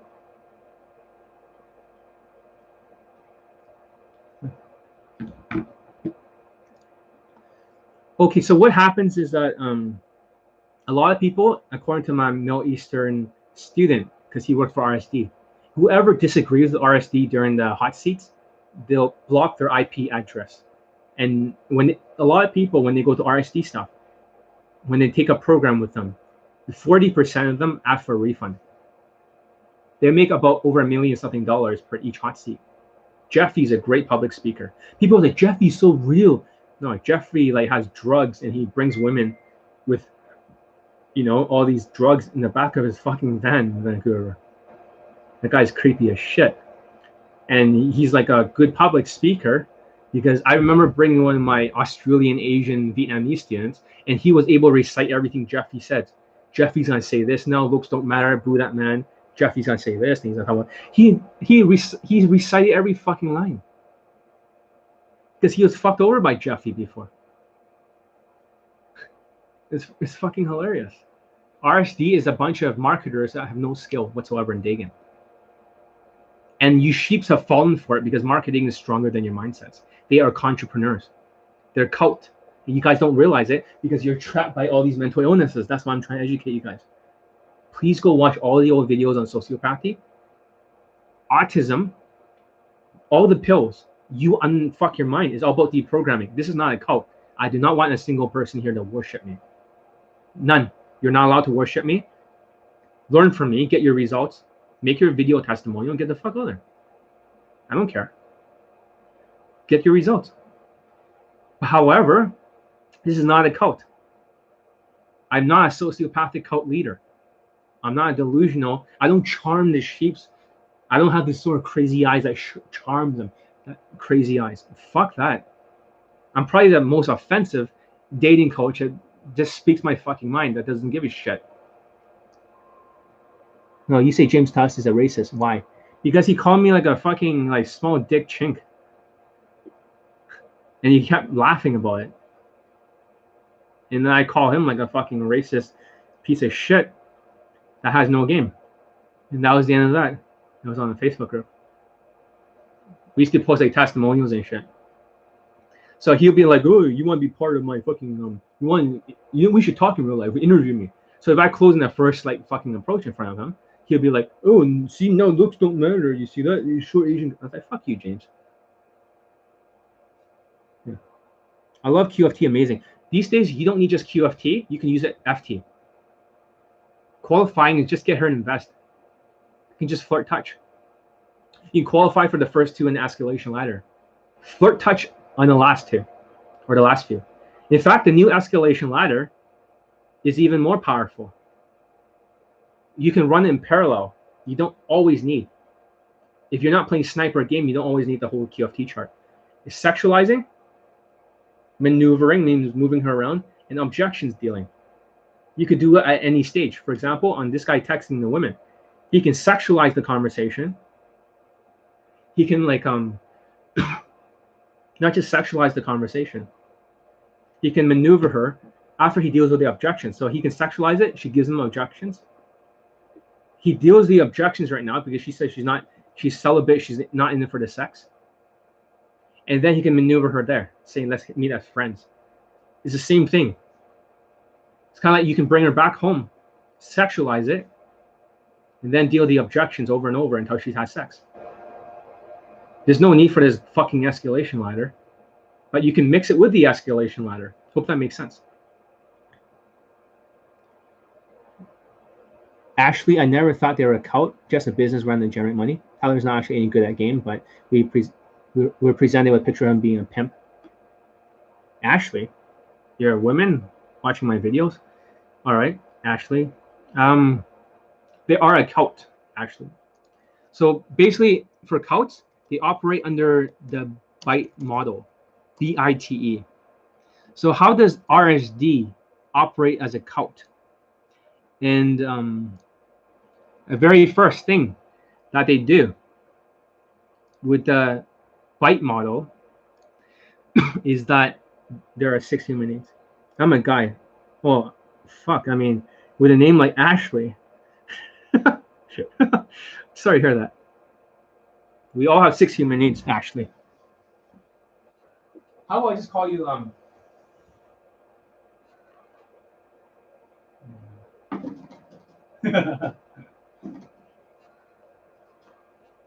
6 human needs.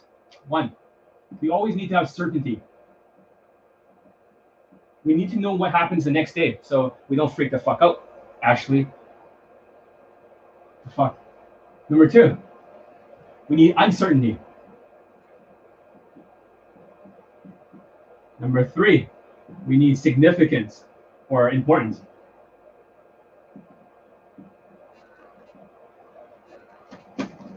Number 4, we all have the feeling of growth.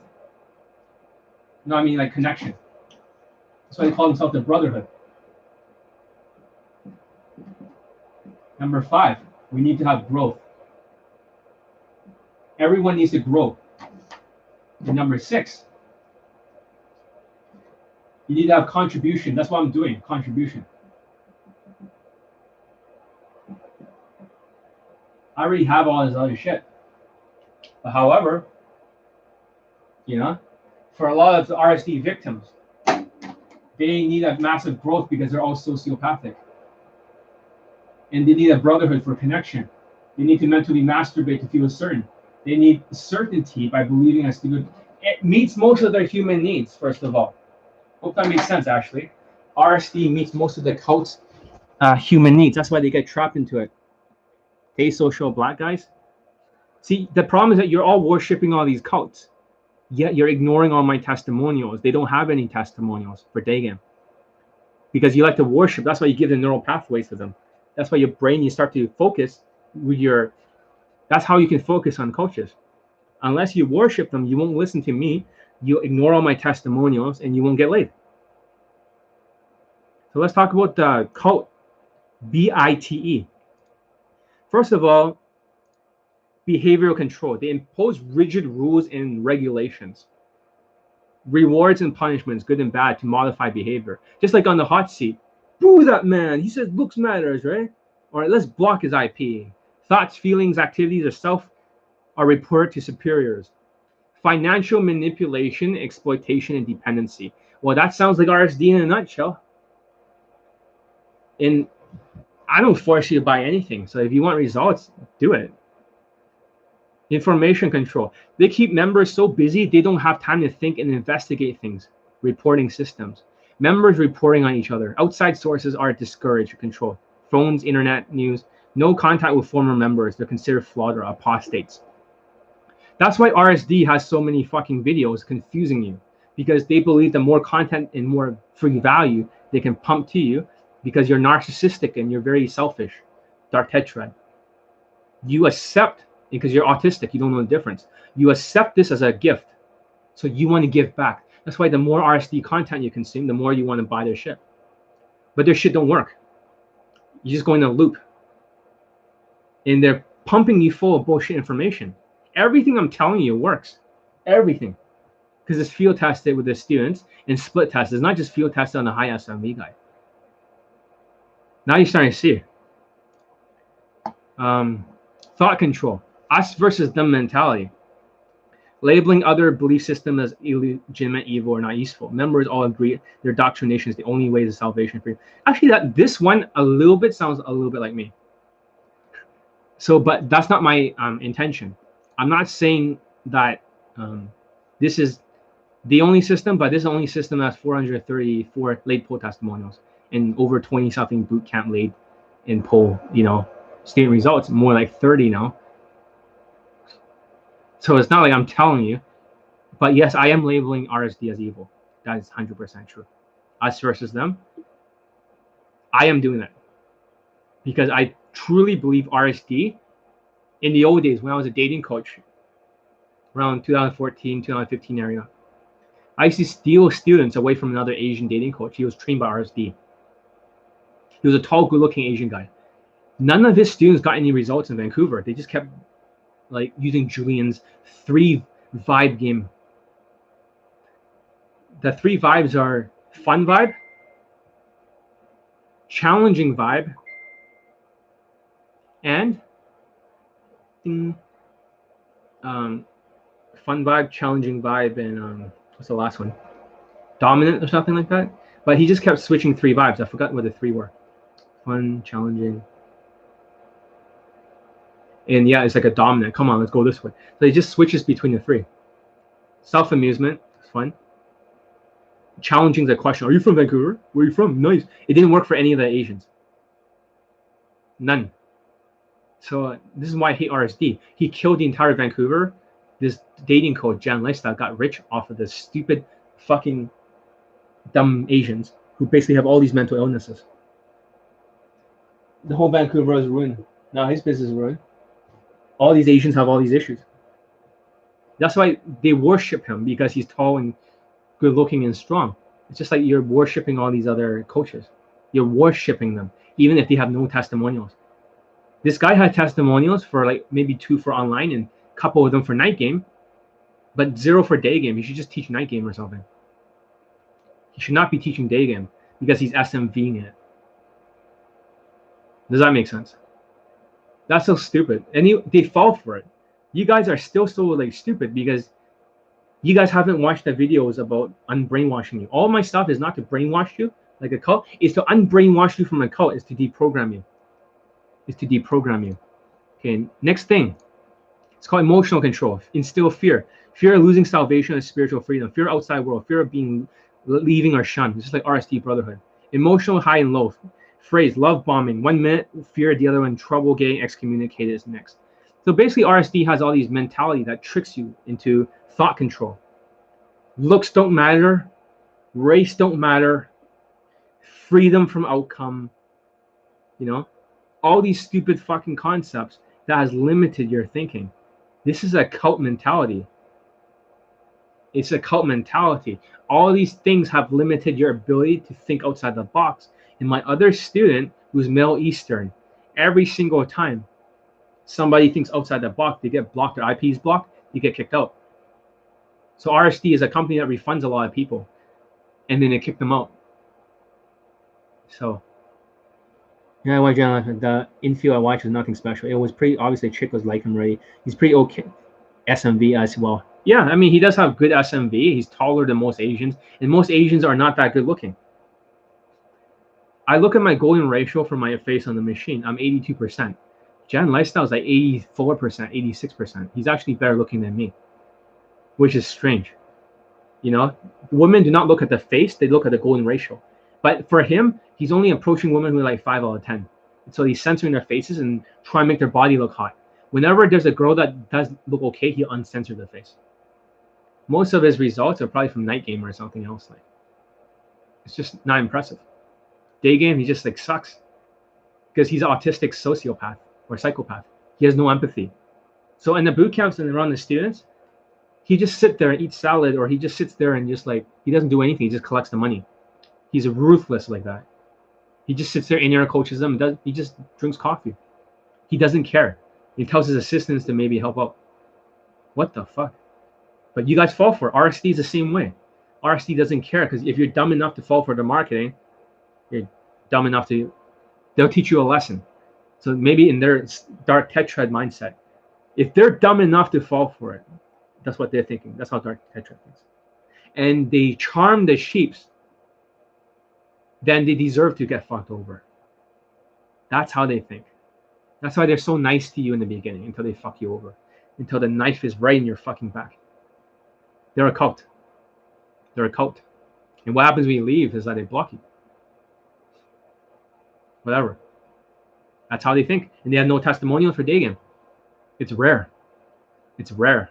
And whenever like they told me somebody does get results in Vancouver, everyone talks about it in the Vancouver RSD Nation. It's like the biggest fucking event of the year, because it only happens like very few times. That's how it's like. Everyone's brainwashed. They told me the self-development. Because of the self-development, one of the guys, there was 2 guys that approached me that says, John, I want to work with you. The first guy was an Asian guy. He wanted to do affiliate marketing with me. He says there's 2 people who is the best dating coaches that he thinks that he wants to work with. And he says like he want to work with the high lady count guy. I don't really think that, you know, night game testimonials and online doesn't count. And he want to work with me. And I said, why me? He says, John, you're the best. And every single time he sees a new testimonial, he says, John, in RSD, right? Every single day you're posting a new lady testimonial. He says, your skills, John, is unusual. We have never seen anything like this in our life. I said, what are you talking about? I thought other dating coaches have testimonials. He said, no, John, you don't realize. This is like way back then. This is like 2015 or 2016. John, no one has testimonials like you, nonstop. It's like, really? Nobody. You're not normal. This is extraordinary. I was like, fuck. So they wanted to meet, and that's when I meet the Middle Eastern student. Him and the Middle Eastern student both showed up. And they told me everything. They showed me everything about RSD. Here's a laptop. I just got kicked out of RSD because he quit. But here was all the people that didn't get any results. I'm kicked out of the system just like Todd. I think they both got kicked out at the same time, maybe 2017. Somewhere like that. 2018, whatever. But so I can't remember, but somewhere like and around the same time, they both got kicked out. He showed me all the WhatsApp messages with Julian, like telling him, like, you know, thanks, bro, for all your hard work. He didn't get any fucking results. He didn't take my boot camp, and now he got fat. This Asian guy, I feel sorry for him. And the Middle Eastern guy, well, he listened to me. He bought Elite 30, and he made $100,000 that next year. He showed me his calendar because he learned from me in real life. I call him out for being stubborn, you know, all this shit. I told him all that shit. Next time, he got like a fucking more lays. Now it's 20 lays. And the model girlfriend, I should update his video testimonial. So that way you can see his model girlfriend's really hot, really pretty. It's like, what the fuck? With my training, it changed his entire life. He was about to quit the game because he got too many fucking lays. And he turned kind of like fucked up. The red pill, that's why you gotta watch the video. Red pill, blue pill, all that stuff. You have to watch it. It's the most important fucking video there is. You have to watch that fucking video. So yeah, now you're starting to see. Growth is what fucked people over. The Asian guy who worked for RSD, and he day game with all the RSD guys. He told me they all suck. They have never seen any of them close or pull or anything. That's why they just make advice videos at different countries. They all have girlfriends back at home. So therefore, they don't actually have any skills, like zero. And he says, like, whatever you're doing is very unusual. What you're doing is 100% unusual. He has never seen that in RSD before. So the growth is where the self-development comes in. Because a lot of these people are so fucked up with a TSA lock over here. Because they have all these mental illnesses, they're so fucked up. Does that make sense? Since they're also fucked up, and with this combination, this is like a therapy. So for day game, it's almost like a self-development therapy. They get trapped by RSD because they need the growth. The growth is what makes it, and then connection with a brotherhood, and to feel significant mental masturbation. Certainty by all these stupid programs has fucked the entire fucking Vancouver and the whole world over. This cult. That's why I was so pissed off at RSD, because 1 in 5 Asian men will not procreate. And these Asian men are going to RSD's Jan lifestyle RSD. They're not going to procreate. They're fucking dead. He has killed more Asians than fucking Mao Zedong in China. RSD, Jan lifestyle, killed more Asians in Vancouver. They had taken away their fucking future more than Mao Zedong of China, communist dictatorship. Now you can see why I'm angry at RSD. And it seems like I got game. What are your thoughts? Like I said, tall white guy. It's not about the looks, like I told you. I'm going to debunk looks theory. Just have some confidence, right? And just be tall and white. That's what I think. But I don't have a problem with him. I really don't. So I'm not going to dig into him because I met him before. He's a nice guy. So he's been pretty nice to me. He's super tall, though. But I'm just saying, in my opinion, him being tall and white is not about the looks. There's no evidence to suggest that looks matter. But I'm just saying, it doesn't hurt to be tall and white. That's what I'm saying. So, I don't know. I don't know him well enough to judge him. But I can say that, it doesn't seem like, he seems like he's not bad at game. It doesn't mean it's transferable to everyone. But at the very least, he's not, like, terrible at it. Hey, social, I just think he's just some Negro who basically escalates like crazy.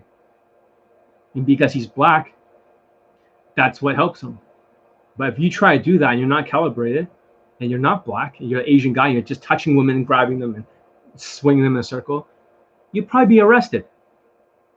Negroes can get away with that kind of shit. Negroes can get away with that kind of shit. That's all I'm saying. Why black people love to touch. That's why a lot of black people, they touch all day. They don't have any social comfort. And then they pull women back home. They don't close. And when I teach them how to fix a social comfort, and they're Justin Wayne dick lickers or other black dating coaches fans, and they're fucked. They're fucked. So, 100%, exactly. I don't get why people don't want to be my fans, but I'm not here to get fans. So, he has shit game too. Yeah, fuck him. I'm not impressed. It's just more of that simple pickup shit. Him and this Bijan or whatever, BJ, blowjob. And simple pickup or simp pickup, that kind of style. Fuck them. Bullshit. They're marketers. Prank channel shit. It's like California, 20-minute conversation. A phone number closed. Great. Like California, when I was there, women do talk to you for 20 minutes. It's fucked up. They act really pissed off, like, oh, I don't want to talk to anyone. And you talk to them, they're nice. They talk for 20 fucking minutes every single time. You're like, what the fuck? What kind of place is this? In Vancouver, you're lucky to get 30 seconds. Even like 10 seconds. is brutal here. If you want to know what it feels like to be kicked in the nuts in day game, this is why a lot of the PUAs in Vancouver quit. It is your social skills will have to be like fucking perfect. Perfect. That's why it's so important. Height matters a lot here. If you come to Vancouver at nighttime, everyone's like 6'6", 6'4", 6'6". I'm the shortest one there. I walk like a midget. Hey guys, how's it going? I'm John. Right? Everyone in the streets is like fucking tall, fucking football player looking people. You're like, where does the ogres come from? How come they're all 6 foot, like 2 or taller? What the fuck? So, no comment. Let me remove that comment. But yeah, no comment on that. Like I said, this is how the game works. When you're worshiping all these coaches, I don't know. You gotta think who has the most student results, and you divide the number, divide by what they have. Does that make sense? So if John's testimonials are, let's do the math. Let's do the math. Asians love math. So if there's 433 late-post testimonials, right? That means some of the students got multiple results. So if we look at Justin Wayne's testimonials, he got 6 other instructors. You divide 8 by this, then you can find exactly how much better John's game is than Justin, which is 50 times. If you do the math, roughly around 50 times. So you look at Todd Valentine. Todd Valentine only has 1 testimonial. There's actually 434, but it's actually higher than all the new bootcamp courses. So John's game is over 400 times better than Todd Valentine's. RSD Max, how many testimonials does he have for student results? Maybe on his product. I don't see any, maybe like 1 or 2. My game is 200 times better than his natural game. Just look at the testimonials. Maybe another white coach might have 12 testimonials. Divide it by 434. Maybe another person might, have a little bit more. They might have like 22 testimonials. Okay? 22 divided by this equals John's game. Because if this lower here, it means there's more SMV. So they're SMVing it. Does that make sense? And what if it's a different number, right? Like self-proclaimed high late counts guy. How many day game testimonials for day game? 0. How much is my day game better? 434 times.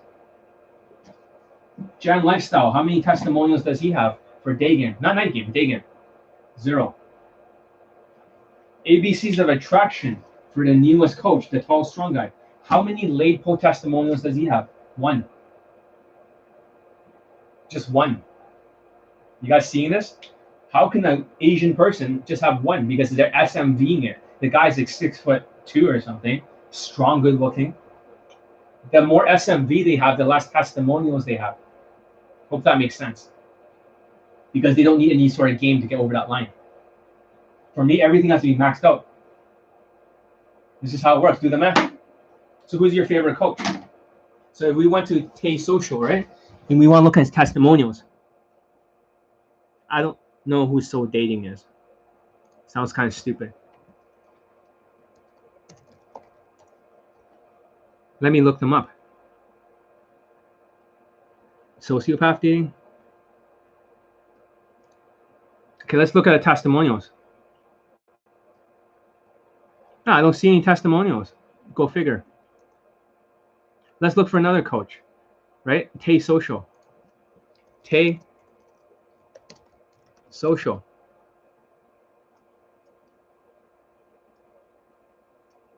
Where the fuck is this page? He doesn't even have a fucking page.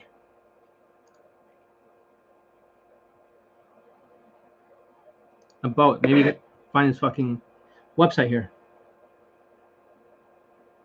He doesn't even have a fucking website. Foundational program. Let's see if he has any testimonials. Apply for a 30-minute free coaching. Need to be more productive. You said harder second ahead. What's this? trying to see if I can pull super hot, kept pulling me. So it didn't even prove that he fucked her. He's trying to pull a woman. So that's one testimonial, is that a student is trying to pull a woman. I don't have any good opinions on that. In the beginning, I might have, but now I don't. Because I thought it was something new. At the time, I was learning Justin Wayne's game. I removed that comment. Not something. But I would say that there's a lot of things I disagree with. Just look at the testimonials. That's the best way to see what I think about people's game. Just look at how many testimonials they have for their products. So my way of working this morning felt great. Approaches filled with fun adventure. So Taste Social, the next testimonial, did not talk about lay. Just talk about life filled with fun and adventure. What the fuck? What does fun and adventure mean? What's wrong with the teachings of ABCs of attraction in respect to Asian PUAs? Well, they're more of a night game company. So in the past, they had more night game. ABCs of attraction, the biggest problem with them is rebuild this chart. Is that Asians, right? Social skills, social calibrations, emotional intelligence, and game. Because Asian men do not actually have any sort of social skills in their programs. They're narcissistic, autistic Asians. So therefore, they don't teach those social skills. Maybe some verbals, but they focus on game like A, B, C, D, E. Approach, attitude, approach, or attract approach, be in the moment, right? C, compliance. D is like disqualify or direct intent. E is like escalate, you evaluate. F is like fun or fuck. So I know their entire system, ABCs. The problem is that they focus on game and the body language.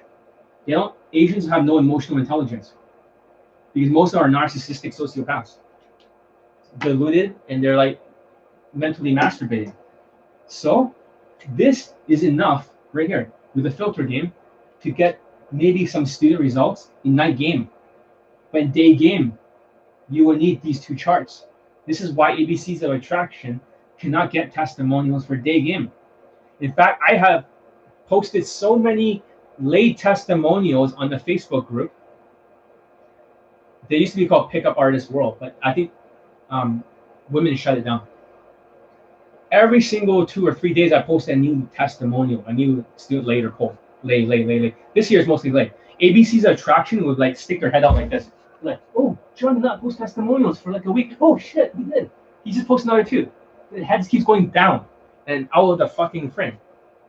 Because every single time I fucked up their business. Because they realized that ABCs of attraction, although they can get a few night game testimonials, they couldn't get a day game one. It's almost impossible. For most, think about it this way.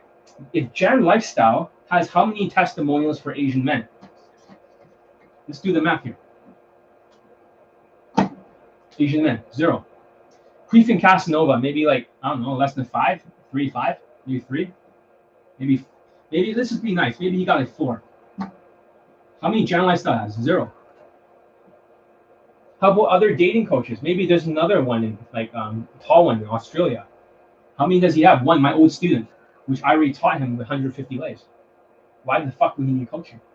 How do you see a pattern here? Asian dating coaches have no social skills. They have such a low testimonial count for day game.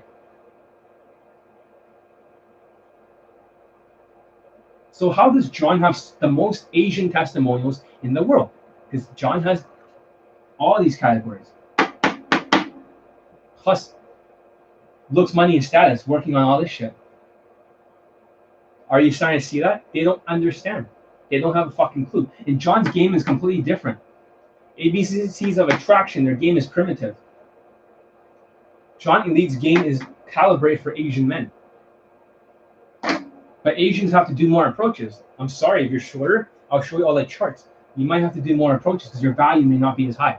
But you got to work on your social calibrations, your body language, your emotional intelligence, and your social skills. I'm sorry, but this is the truth.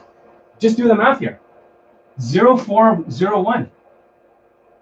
What other Asian coaches are there besides me? None. They're all the same fucking story. It's all night game. They're into night game. Can you see that? Asians love night game. Like, John, you have a night game program? John, I love night game because you don't believe in yourselves. because you don't have the skill set of joining late. You don't even stand a chance, most of them. It's not just the Asians that don't stand a chance, and they're supposed to have more of a game because they're minorities. The white people don't even fucking stand a chance. In fact, white people don't even have this 4 testimonial for dating. White people is just like a bunch of like 0, 2, 0, 1. It's just 0. They all have the same fucking testimonial. I learned a lot about my sticking points. Now let's read Tay's socials. What's wrong? There's the answer. Now let's talk about you changed my life. So let's look at Tay's socials next testimonial. You changed my life, man. I just finished. So motivational. He didn't get fucking laid. Tay social, his student didn't get laid. So far, 0 lay testimonials. Do you see that? Look at their testimonials, whether or not they're talking about like mental masturbation or they're talking about results. So now you realize instead of like, you're not worshiping me, guys. That's too bad. You don't have to worship me, but you can't deny the fact. We can look at all their testimonials, by the way. How's your hero now? Okay, you just had the first night approach. Anxiety gone. Night game. Okay, night game. Way easier than I thought. Of course, night game's easier. Main sticking points. See, I said the word sticking points. I could have pulled if I stayed in set. He did not pull. Day game was a lot of fun. You can read it on Tate Socials page. How come that guy didn't get laid? Are you guys starting to see a pattern here? Where's their testimonials? You can't even deny this now. All right, let's see the next Tay's social testimonials.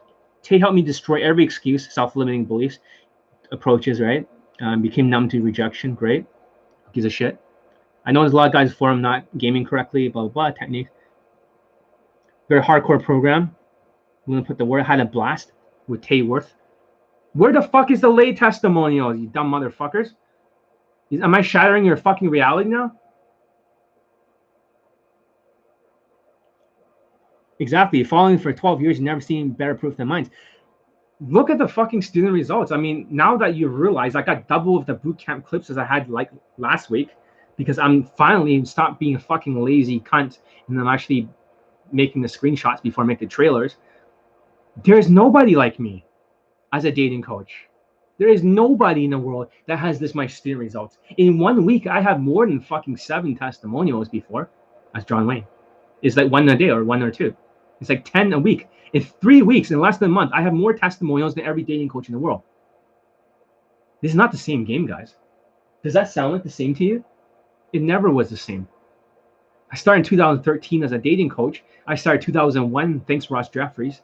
This isn't even named Ross Jeffries. Like, there's so much more fucking everything. It's not the same fucking system.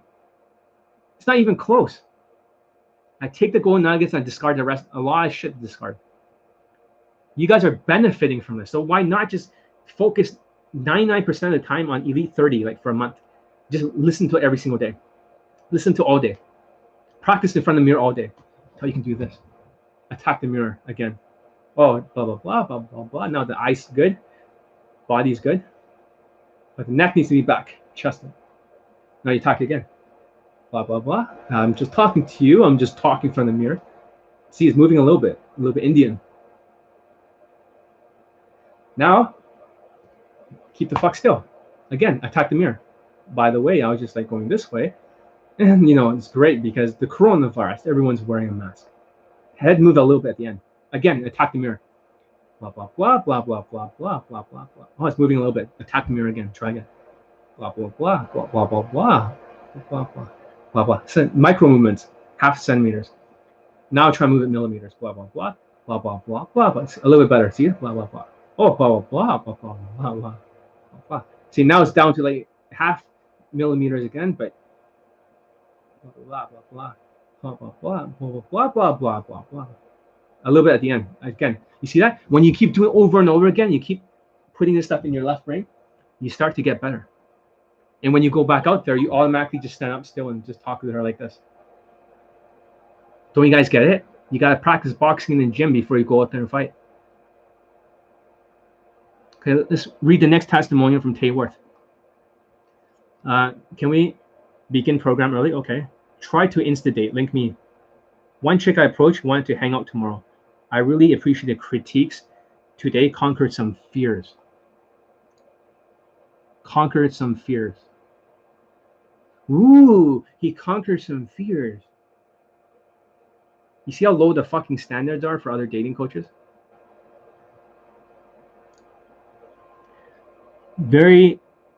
With very little action, Tay was able to see my behavior and instruct me to go what I was doing wrong, give me a lot of perspective. First, they couldn't escape the thought of people judging me, not knowing what to say. What the fuck? Second day, it was a lot of progression, jump action over. It got to a point where I'm mentally exhausted. Tay recognized that and challenged me to act 5 minutes later, approaching in back mindset. I successfully got their numbers. Woo! He got their numbers, guys. Congratulations. The student's got a fucking number. A number close. That's all his testimonials. 6 or 5. That's Tay Social's mentorship. That's it. Why would you listen to these dumb motherfuckers? Are you guys crazy? Are you guys insane? I can pick the next coach, right? And go through their testimonials. Same fucking story. All of them. Only testimonials they may have is night game. Are you guys seeing a fucking pattern here? You want to see my testimonials? You guys want to see my testimonials?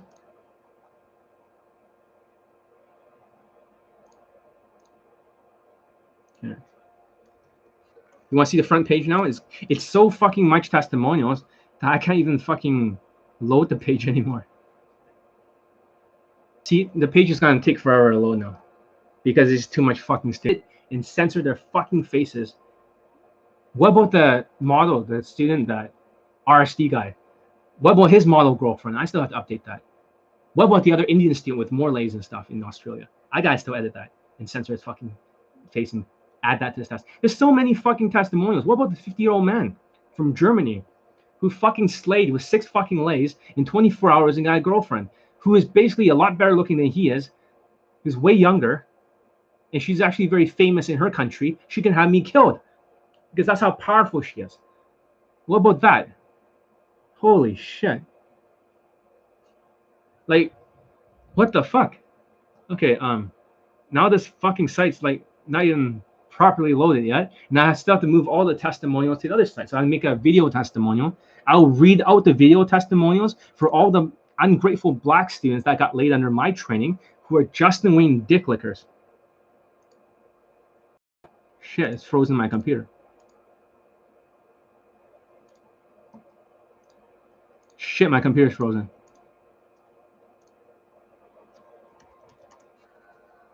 Oh, fuck. For fuck's sakes. How could this freeze my fucking computer? Okay, I'm going to look at a second screen to see if I'm still talking through it. Testing. Okay, I'm going to look at a second screen to see if I'm still talking. Hey, I am still alive. Right. Testing. Okay, I'm still...